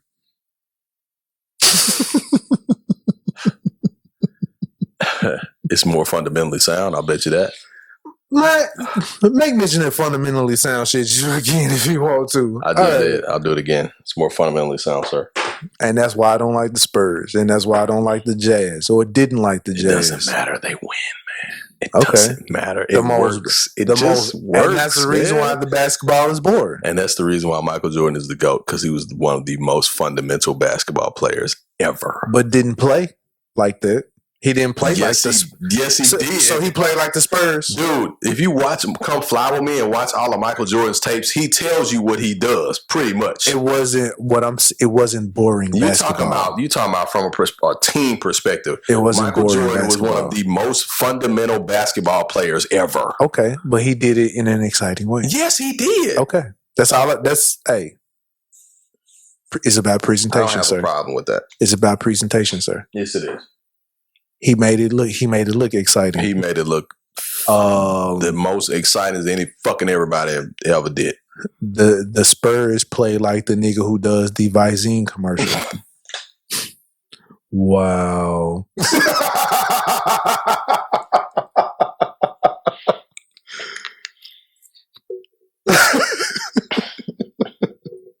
Are you okay over there, sir?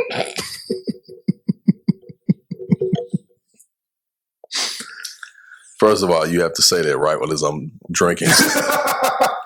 This nigga says the Spurs played like the dude from the Vaseline commercial. Man, get the fuck out of here, man. Monotone. I mean, they play like how Shaq talks. Man, shut up, Doc. We can cut the podcast off right now. I'm leaving. I'm dead serious. That's how they play. Have you heard Shaq talk before? Yes. You said the Spurs. Hold up. Now you do your Shaq. Do your Shaq. It's my money crazy. I don't know what you mean. The Spurs play. The Spurs play a wonderful game. Oh my God! I'm Shaquille O'Neal.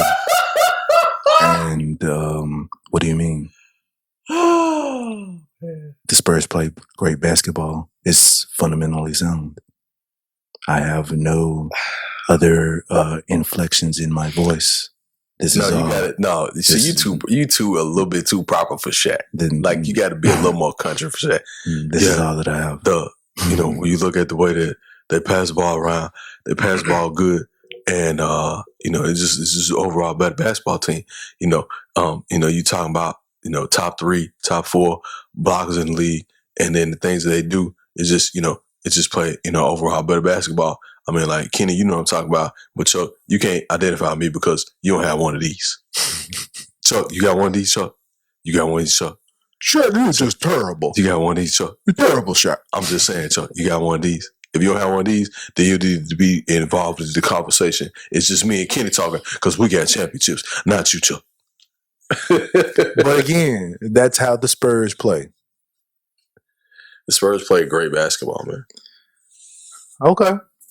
And the Spurs, and Tim Duncan is one of the top 10 players of all time. They play great basketball, and they have won championships because they have lulled the other team to sleep. Yes. And Tim Duncan is one of the greatest basketball players to ever live. They put the other team to sleep and like, okay, we're winning this game. That's true. I would agree with that. There have been plenty playoff games where I have watched the Grizzlies play the Spurs and I have gone to sleep. Oh hell no! I went to sleep on that. I just wake up on Sports Center. You full of shit. You're full of shit, sir. I put it like this: when the Spurs are controlling the game, it is now boring. So when I'm watching a Grizzlies game, when the Spurs are playing them, and they have the tempo, they're controlling the tempo of the game. Mm-hmm. When they control the tempo of the game, it is a boring game. Oh, so now I'm not watching the game. Not the Grizzlies, okay. Yeah. When the Spurs are controlling the tempo, is what they want to do when they're playing their game, which is a boring game. I'm not watching it. When they played them in the playoffs. That's like saying you're not going to watch the Utah Jazz. Boring basketball. I watch them now. Back then. When it was Jeff Hornacek, John Stockton, dude, that pick and roll shit. Oh my! The Spurs picked that up too. Spurs got that. Yeah, Spurs had that. They pick and rolled you to death. To death. Every play. To death. And you couldn't stop that shit. It was like you couldn't stop it. Watching them play was like watching the old nigga with the Stacey Adams socks and the no-name basketball shoes who had the jumper behind the back of his head shooting threes. You like, nigga, why can't I stop this nigga shooting these threes? Yeah, you can't stop that shit. You can't stop that. He's shooting all the way from the back here. You know this nigga. Hell yeah. Money. Yeah. You're like, oh my God. And that shit money every single time. That shit money every single time. I hate that dude. Yep. That shit was money. I hate that shit dude. Was money. Shooting way from the back of his head, shooting a three like Bill Cartwright, and that junk coming in all money, nothing but net. Yep. You can't block it. You can't block it. You can't stop it. None of that shit. Yep. I hated them dudes. You like, man, oh my God. This nigga had church socks on and I can't beat this nigga. Oh man. You know them church socks I'm talking about. Them jumps that sheer with the nigga look like he got stockings on or some shit. That nigga playing in that. Where your foot just sliding in the shoe. Your foot just sliding all inside the shoe. You like, dude. You can take them shoes up outside and run in your grass, and you would slide 3 blocks away from your house. Like you got the slip and slide. You think a nigga feet wet, but them motherfuckers are. Oh boy, man. Oh man. Man, that scene right here, man. I didn't want to hear about Bill Cartwright crying. I mean, Bill Cartwright he's just in front of everybody, just shedded a tear. Scotty, I'm disappointed in you, Scotty. Like, nigga, shut the fuck up. Look like somebody dead. He was somebody daddy then. Bill Cartwright know damn well his hair ain't black. That man there is like 70 years old, man. Bill Cartwright out here on this. Bill Cartwright out here, his hair just black. He ain't got no line. His hair just grows. There's no rhyme or reason to it. It is black. I'm like, this dude know he's 79 years old. There's no way his hair is still black like that. Bill Cartwright, I have to give a plug to Bill Cartwright, though. Bill Cartwright is one of the old school centers. Bill Cartwright was one of the best players in the league at one point in time. And, you know, this is after the game started phasing away from the big man to the guard, right? Bill Cartwright was that dude at one point in time. Like, he was that dude. When he played for the Bulls? No. This is way before. Because Cartwright played in like Cartwright played in like the late 70s and 80s too. Because I was about to say, in this whole story and documentary, Jordan was trying to keep the ball from Bill Cartwright. Yeah, but I gotta say, there's the dunk. The most disrespectful dunk in the history of basketball is Pippen over Patrick Ewing, dunking on Patrick Ewing, pushing him down, walking over him, then walking and talking shit to Spike Lee. That is the most gangster play in the history of the game. I'm sorry. That was some gangster shit for Scottie Pippen to do that shit. And again, after that, the Knicks have been shit. They have been trash since then. Yeah, they've been trash. The Bulls have ruined people's careers. The Bulls ruined fucking careers, man. They ruined some fucking careers. They did, man. They ruined some careers, man. The Knicks still can't make it to the playoffs. We marvel at the impact that Michael, Scotty, Phil, the Bulls organization at that particular time impacted the game. But they also impacted the careers of other players and other teams, and they basically ended because the thing of it was, and I'm almost convinced now that, I do have a better respect for Jordan right now. Yeah, absolutely. Like, he walked Magic out the door. Yeah, he walked Bird out the door. Yes, he did. He walked Isaiah Thomas and the Pistons. Yes, he did. Out the door. They walked out without saying bye. But he walked their ass out, though. He walked their ass out. He walked Charles Barkley out the door.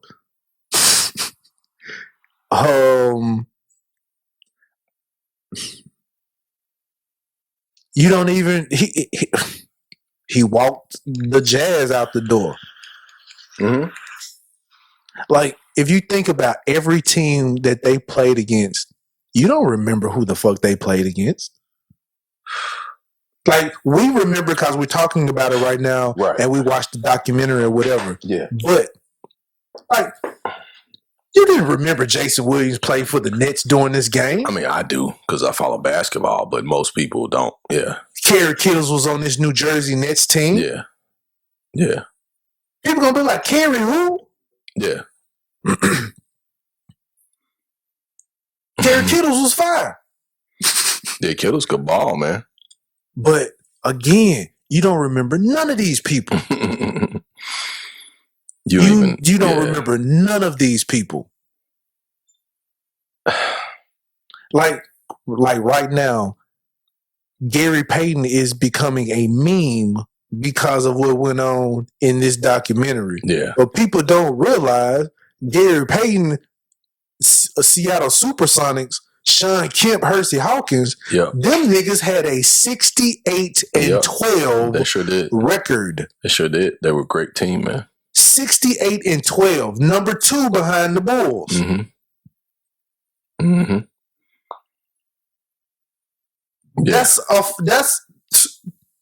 70-10 is a great feat, but 68-12 is too. 68-12 is damn good. I ain't gonna lie to you. You lost 12 games the whole season. Yep. 12. Yep. That's all I gotta say. Yeah. They lost 12 games. Yeah. Real talk. How many games that Phoenix Sun team lose when they went to the finals? Man. I don't know. I ain't gonna hate on. I ain't gonna really hate on. I'm not gonna continue with the Suns hate. But you're really going there with the Suns hate right now, though, man. Like, leave the Suns alone, man. Suns are a good team. You know, I wasn't a Barkley fan. Maybe that's what it was. I'm not a Barkley fan. And yeah, maybe that's what it is. I will say I can't wait for these last 2 episodes when they talk about the Pacers. Because how they ended that joint was a cliffhanger. I was like, oh, big. Reggie Miller. Because, you know, Reggie and Mike had some battles. But didn't they get swept? Did they get swept? Who did? Who did? The Pacers? Yeah. When they played Chicago? Yeah. No. They won 7? No. It was, I don't know. We had to look it up. But I know that the Pacers, that series, that one in particular, when Reggie Miller pushes off and gets the wide open 3, he pushed Mike out the way and gets the wide open 3, they don't call it. And I think Mike missed a shot that series to win the game or something like that. This is the team with Mark Jackson on the 200. Yeah, it's the team with Mark Jackson. Oh, that was a dope team. Mark Jackson, Reggie Miller, Rick Smits, Dale Davis, and the Davis brothers. Yeah, the Davis. Yeah, that was some ballers. That was some ballers on that team. Yeah. Again, Jordan ruined careers. You don't even remember the Davis brothers or Rick Smits. The only person you really remember is Reggie Miller. Well, yeah, you remember him. And that's only because you remember Reggie Miller, what he did to the Knicks when he came out there with the choking scene against when Reggie did that, yeah, against to Spike. Yeah.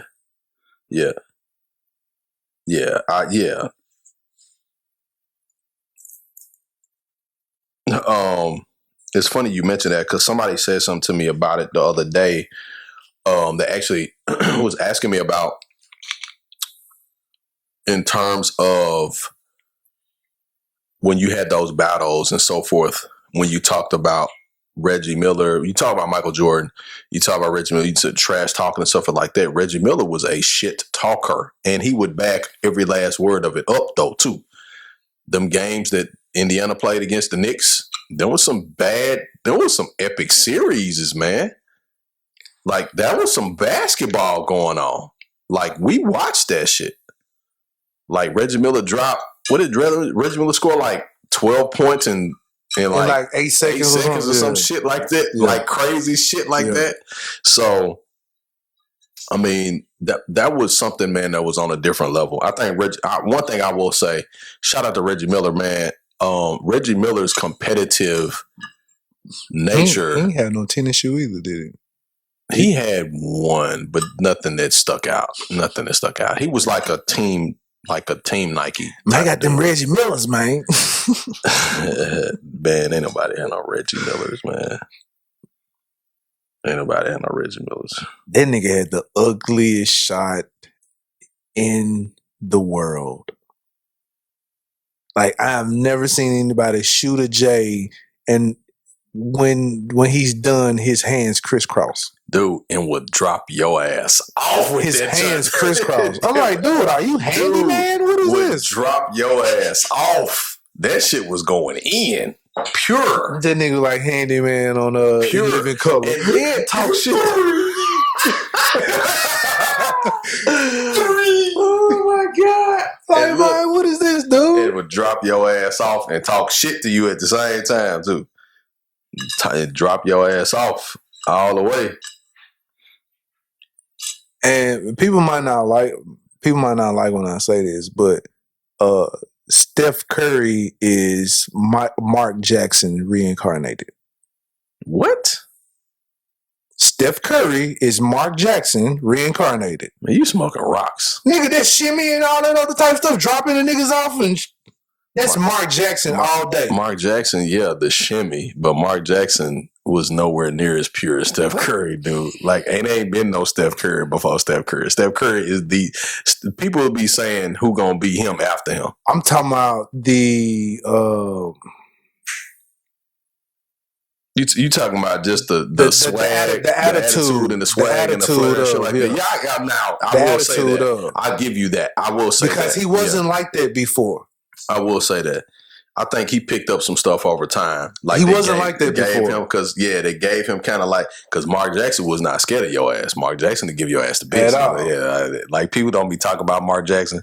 Mark Jackson give your ass the business. Like, and you know who his brother was, right? Escalade. And one mixtape, Escalade, that passed away. Rest in peace, Escalade. That's his brother. Yeah, that's his brother. Mm-hmm. Yep, that's his brother. All them folks up there, man. Up north, East Coast cats. And there go BJ. BJ Armstrong, man. Hey, shout out to man. Rest in peace, Anthony Mason, man. Rest in peace, Anthony Mason, man. Bully, one of the league's, man, big dudes. Like, terrified people. When he played with them Knicks. He looked terrifying. Hell yeah. Hell yeah. I think would he go to TSU or something like that, I think? Let a nigga there approach you with his neck that big. Approach you. Like, okay, all right. The nigga had this big thick ass nigga like, nah, nigga, I ain't fucking with you. I'm good, my nigga. I'm straight. Hey, you know what's funny? Take that back that way. Looking at BJ Armstrong, if you look at him, that dude still look like he like 29 years old. Right. Man look like a kid. Man. Right. It would look like a child. Right. It's 30 seconds left. MJ is guarding him.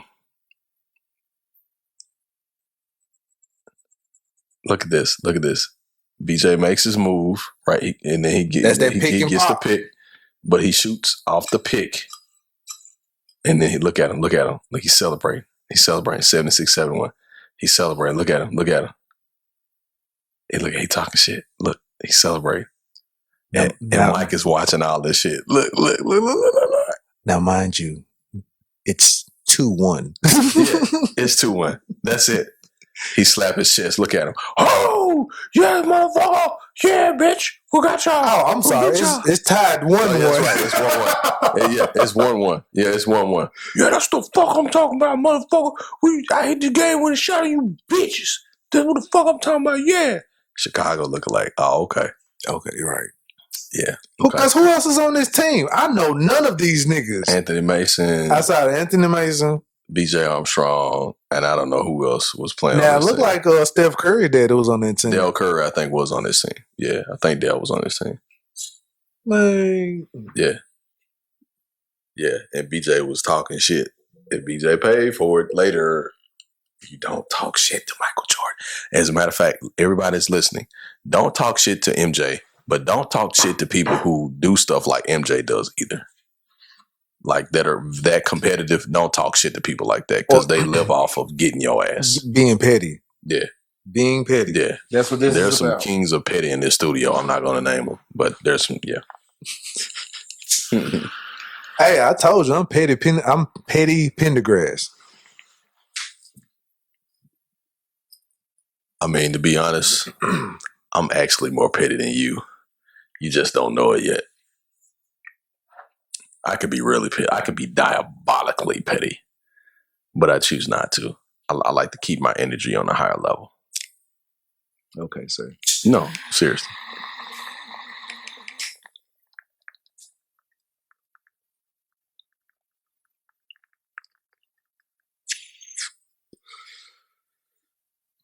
Rare air. So, man, that nigga fire hard at that scene too. Yeah, he is. Yeah, he really is.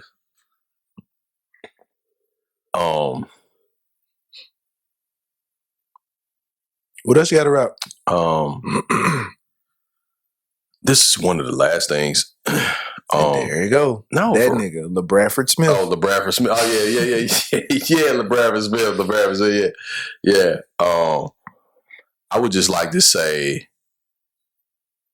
when it comes to competition, when it comes to doing great things, when it comes to making things happen, when we look at the greatness of Michael Jeffrey Jordan, we realize that he's a supernova. It's not going to be another one. It's not going to be another one. It'll be another one. No, that's like saying it's going to be another Barry Sanders. It ain't going to be another Michael Jordan. It'll be somebody else that does something great. You know what I mean? Like, it won't be another MJ. Just like it won't be another Magic. It won't be another Bird. It won't be another Barry Bonds. It won't be another Bo Jackson. Looking at people like that, one thing I will say, people like that are not normal. They're not normal people. They're very abnormal people. They're very special people. They're very strange people. They do things a lot differently than other people do. When they talked about his work ethic separated him from normal life because he was working on his game. We all know that repetition is the highest form of perfection. Right. And when you work out the way that Michael worked out, when you work out the way talking about the work ethic part. The work ethic part, man. Yeah. When you do that, the way that Michael yeah, look at LeBradford Smith's like, Jordan dropped 47 on me. Yeah. Good game. Good game.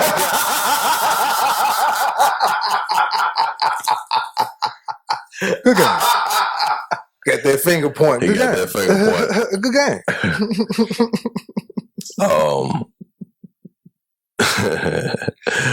That was funny. It was perfect. The timing was perfect. Right. People like that, man, they're special. They're often misunderstood. They're mentally, they're from a different place. Right. I have a lot of respect, but I see why people fear them, because they don't have the same level of compassion as normal people do. Because it make you have to step your game up, and if you can't step yours up, then exactly. It's like you either step up or you get run over by them. You know what I mean? Or you get exposed. You get exposed. Yeah, that too. Absolutely. I forgot Glenn Rice was on this team. On that Hornets team. The Charlotte team, yeah. Yeah. Pure shooter, man. See what I'm saying? One of the great shooters in the league. One of the great shooters. Forgot all about this nigga. Yeah. Because of Jordan. One of the great shooters in the league, man. Because of Jordan. Because of MJ. There's a lot of people who are forgotten because of this nigga. Yeah. Yeah. That determines how great you are. You know what I'm saying? That determines how great you are, is when you forget about other people because of that person. That tells you something right there, man. I know that for sure. Them the ones that I was talking about too. The ones that I like. Oh, those right there. Okay. Those. Okay. I can't remember which ones they are. I can't keep up a lot of times, but yeah. So those are the ones. Okay. So those had to be the like 12s or the 13s or something like that, I think. It might be 12. Yeah, I think that'd be the 12s. Those are dope too, though. Don't get me wrong. Super dope. What you got, man? Enough of the bull dick riding. We ain't riding nobody. We don't ride dick on this show. That's other shows that be riding dick on. We don't do that shit on here. I think that's it. I think that's all I got for yeah. You know, I wanted to make mention of the alleged food shortage. Yeah, fake shit. But it's not fake because it's actually going on. They're actually creating a shortage for us not to have food on purpose, purposely. Yeah, that's the head scratcher. That's the reason why I wanted to at least bring that on up. I mean, yeah, something to think about. Yeah, definitely. Everybody start growing their own shit. Need to stop eating meat. Buy you a chicken and just have it in. Hey, if you buy you a chicken and have it on your yard, the government will pay you some money. Mm-hmm. But yeah, something like that. Something like that. Yes.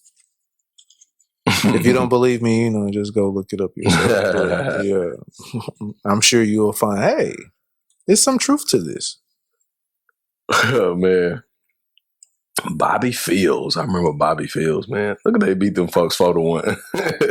Oh, because BJ Armstrong. They beat them folks. They won 3 games. they won 4 games in a row. Right. Oh my God. All because BJ Armstrong talking about I can beat the Bulls. Yeah. Oh, okay. All right, they won 4 games in a row. I will say, I know we ain't gonna be able to talk about it now, but I wanted to get it in on this jump, but I want to talk about Robert Townsend, man. Like, we gotta do another episode on Townsend, man. That's what I'm saying. He's too big of an icon to share an episode with somebody. But he a slept on icon. Yeah. Like I didn't realize that he was the first black superhero with the Meteor Man shit. Mm-hmm. Yeah. And now when we see all these other shows, like he had said something about he would like to thank all his grandkids and shit. He started naming like Luke Cage and all his other black superheroes. I'm like, damn, this nigga, shit. Yeah. He pulled the bag out on that one, though. Right, he started naming all the black superhero movies, Black Panther, Luke Cage. He's like, hey. He did that, he though. Puffed his chest out real quick, like, hey, Yeah, he talked his shit on that one. That's what he did. I was like, okay, I see you, my nigga. He did Baps. He threw something out there real quick. Who would like to see a Baps 2? I forgot he did Baps. Yeah. Damn, he sure did. Man. He did Hollywood Shuffle. Of course, Hollywood Shuffle. At his own pocket. Mm-hmm. Paid for it himself. And don't nobody talk about this man or try to make a movie or a documentary on this man at all. Yeah. Well, I don't say why, but there's probably various reasons why. Look at this shirt BJ Armstrong has on, by the way. Right. Everybody else look like they got money. This nigga, like, he... You know what I'm saying? I know he got money, but he looked like... Cone. He still looks like he's 17. Like, he looks like he just... Oh, you talking about that? Yeah, he looks like a kid. Yeah, he still looks like a kid. Yeah. Because MJ looked like somebody's granddad. Like, them red eyes. Like he looked like the bull. Yeah. Jordan looked like the bull on this bitch.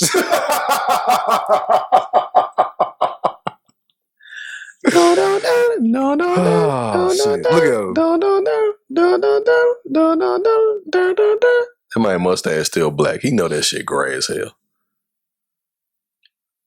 Cause even Scotty dyed his hair, but you can see the edges of his shit gray. I'm like, man, y'all tripping, man.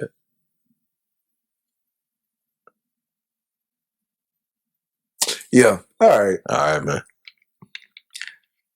I did not. All right, so I'm gonna end this just with my 2 cents. I did not like Barkley, as y'all can see. I did not like Barkley, Dan Marley, or the Suns. KJ was cool. Outside of the Bulls, I want people to put some respect on Seattle Supersonics' name because them niggas was 68-12. 68-12. 68-12 good record at that time. Yes, it is. And the only reason why they were probably down 3-0 was because of George Karl being disrespectful. But just say George Karl was a bullshit.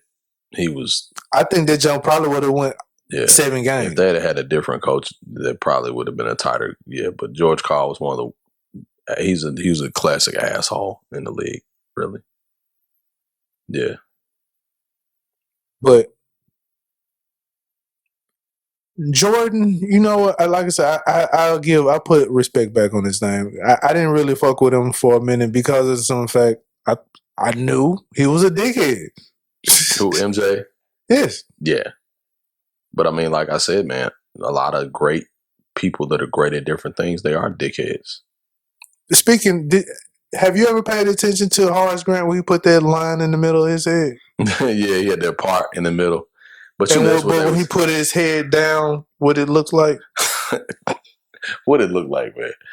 Just a dickhead. Okay, all right, it's time. I'm like, was he doing this on purpose? No. All right. While they showed it on the documentary, he put his head down. I was like, dude, this nigga hate. All right, sir. I think it's time we wrap up because you're on some shit that I don't even know what you're on right now. I'm like, was this something that Jordan made him do during the game or some shit? Jordan did not do it. See, now I want to put it back on MJ. Psychological? All right, okay. Oh, my God, man. Really? Really? Okay, all right. Was the style back then, man. Scottie Pippen throwing chairs? You didn't know that? Hell yeah, he threw a chair. He was pissed off. Hell yeah. I missed this scene. Hell yeah. Damn. Corey Blunt. I don't know none of them. I know them. Corey Blunt. He played for Arkansas too, didn't he? Corey Blunt played. I think he did play for Arkansas. Mm-hmm. See, I know some of the Razorback players. Yeah.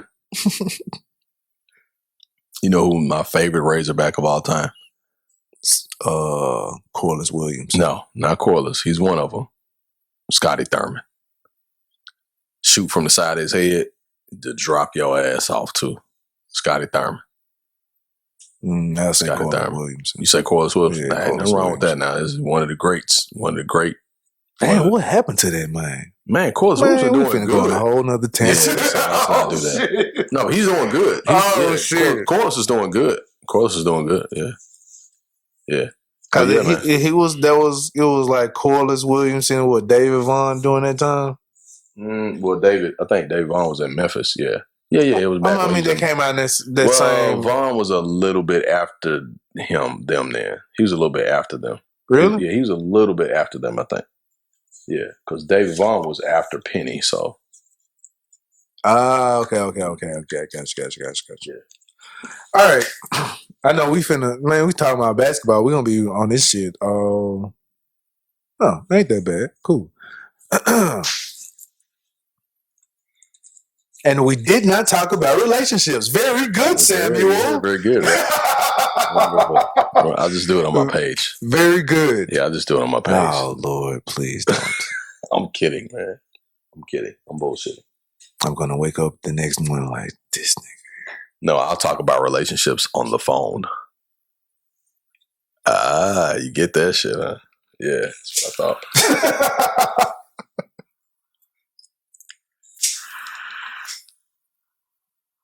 As long as it's with the right one, sir. This motherfucker here, man. Golly. No, really, I'm not talking relationships with nobody. I'm just, man. Oh, my God. This man turned himself into... What? Who you talking about? Sosa. Did you just see him? Yeah, he bleached his skin and shit. Yeah. Sammy Sosa's my nigga look like Dracula, right? Yeah, Sammy Sosa's on some bullshit. He has been for the last probably 10 years. Yeah, he lightened his skin. He did something else. Yeah, Sammy Sosa's messed up mentally, man. Yeah, he's messed up. He's messed up real bad. Yeah. This nigga look like the grandfather on Addams Family. He looks like Bram Stoker's Dracula. That's what he looks like. He's like a fat face, but his head is big as hell. He looks like a big-headed Dracula. This nigga look like Danny DeVito when he was the Penguin. Yeah, he looks bad, man. Man, oh, man. That is ridiculous, man. I don't understand why somebody want to mess themselves up. You hate yourself like that much like that? You hate yourself that bad, yeah. Yeah, man. You became a whole nother person. Yeah. Yeah. That's pretty sick. I would have to say so myself. Did he change his eye color too? I think he did change his eyes, yeah. Yeah. Hell no. Yeah. He looks like an iguana or something like that, I think. Hell no. That's wild, man. Hell no. But actually, my skin is getting darker. I'm getting my skin darkened by being outside in the sun. Who advised him to do this? Man, that's crazy. Yeah, it is, man. Hey, yeah, I advise him. Hey, but you know what? That is a problem that I think we as a culture have. So, guys, all the time, you will hear people say, "I ain't finna be outside. I ain't trying to get black." Mm-hmm. Like, nigga, you ain't are trying black. to get black because you are already black. You ain't got to try. You're already black. I ain't trying to get blacker than all. I'm like, man, dude. Mm-hmm. The sun is good for you. The sun is actually heals you. That's why I made mention of the Superman analogy. Mm-hmm. Man, sit out in the sun. Hey, I'm gonna say this, and this will probably be my last comment. They don't want you to sit in the sun. They are creating a way right now to take the sun out of the sky. I'm gonna say this though. You remember that last Christopher Reeve Superman movie? I'm finna hit you with some real deep shit. Which one? The last Christopher Reeve Superman movie. I think it was like Superman 3 or something like that. Okay. The guy that he had to go up against. The villain who blocked out the sun? No. The guy he got his power from the sun. This guy got his power from the sun. And he was kicking Superman's ass. Oh, yeah. The only way that Superman could beat him was to do what? To block out the sun. It was a white boy, but we know that ain't no white boy shit. The only way Superman could beat him. I forgot about that. He had to wipe out the sun. This guy got his powers from the sun. And again, while you said that, what I just say before, they are already thinking of a way to try to destroy the sun. Yeah. Or keep you away from it.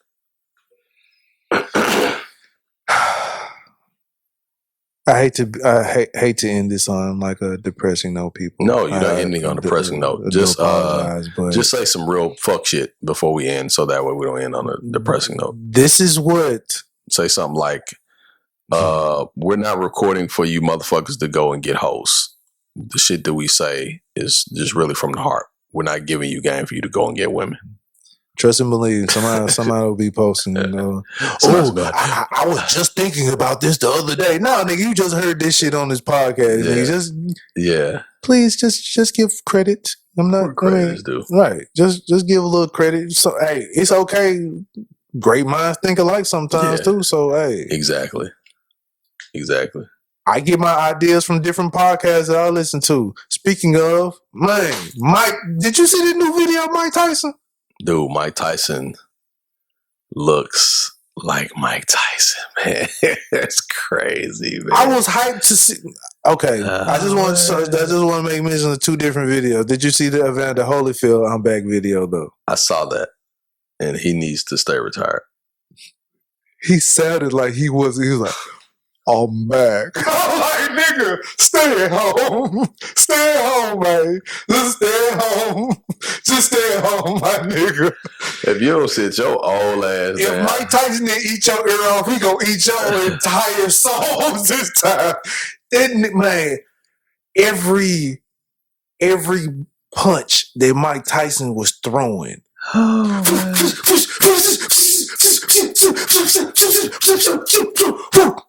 And dude that's taking the and Mike, I'm back. I'm like, shit, nigga.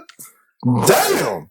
Man, listen. All you seen is Evander Holyfield jumping rope, shadow boxing. He ain't hit not one thing, one person. Hey, look, I'm back. Nah, look, you know what's funny?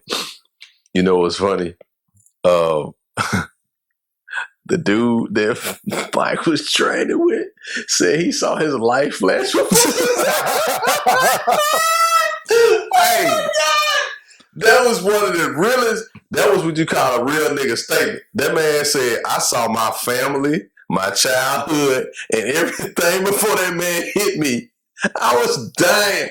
I said, man, you got to be paid a lot of money to do that with Mike Tyson. He said Mike Tyson was hitting him and he saw his life flash before his eyes. My nigga, watching that video, man. watching that new video, are you seeing how aggressive this nigga's coming at him? Him? Yes, yeah. He is literally like he is trying to. Nigga, I'm gonna whoop the dog shit out of you.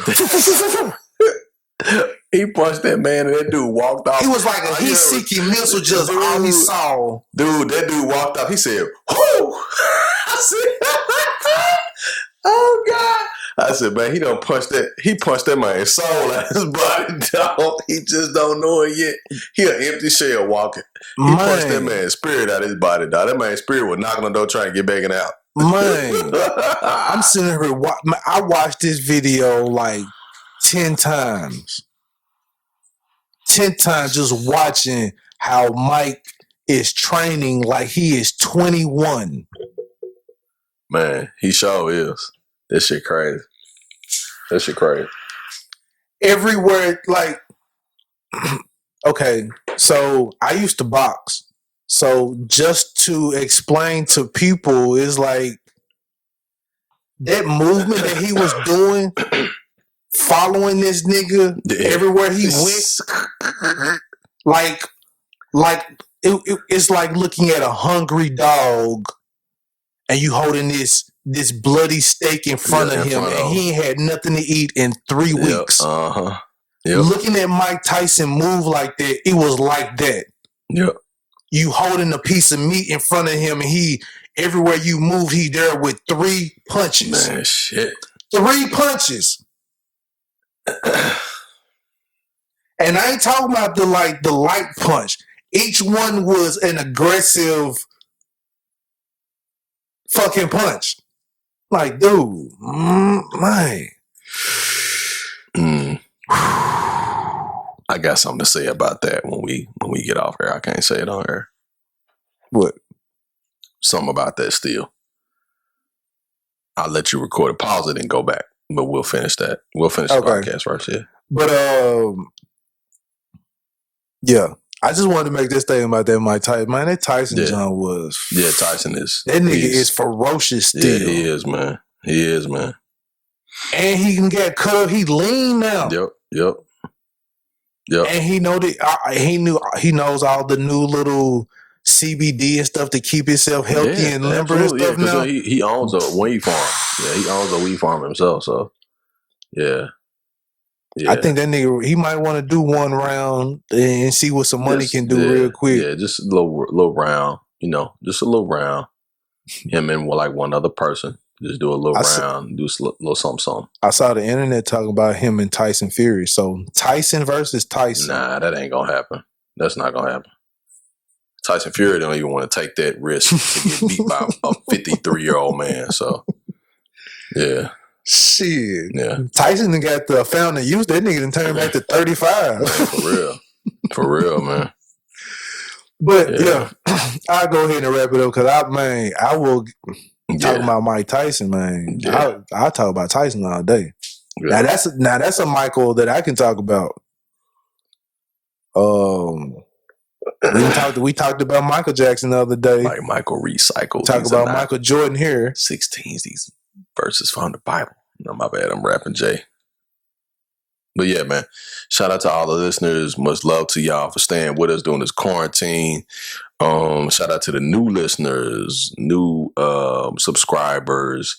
Shout out to everybody, man, that's just taking the time to check us out. Whether you're checking us out for 15 minutes, 20 minutes, 30 minutes. We know it's a long podcast, but it's something for everybody. So, we got it uploaded in snippets to YouTube. Videos are out there. Jay got them out there. Of course, Blue Jay Studios, Blue Jay Productions, JWilldoesTV, all of that. You can find it on Instagram and Facebook. And just keeping doing our thing, man. We're excited about what we got coming up next, and hopefully that man was horrible that game. Yeah, he was. Hopefully you guys just keep at it, and we keep at it too. So appreciate y'all. Yes, I would agree. I would concur. I would say everything what Ivan the Great has said. And again, appreciate y'all Thank y'all for listening to us just run off, banter. That nigga fire hot. Mad as hell. Hoist this bitch ass nigga up on y'all shoulders. I want to. And they did that on purpose. You know, they picked Horace up on purpose. Yeah, I know. All people. Out of all people. Like this nigga really won the game with them. No, nigga. It was Shaq and Penny. Yeah. Out of all people, y'all pick this man and pick him up because you know this who they gonna see. Okay. Oh man, I'm sorry. I'm Jason. JWillDoes. As you can see, we get on tangents. But that's the whole point of this whole thing.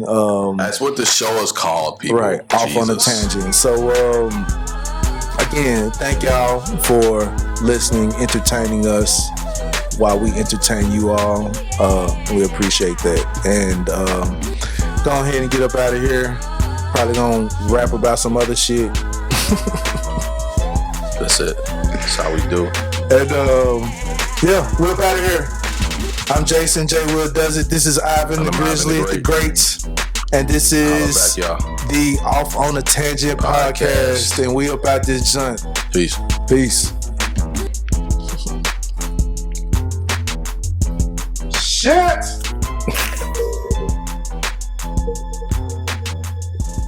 You already cut it off.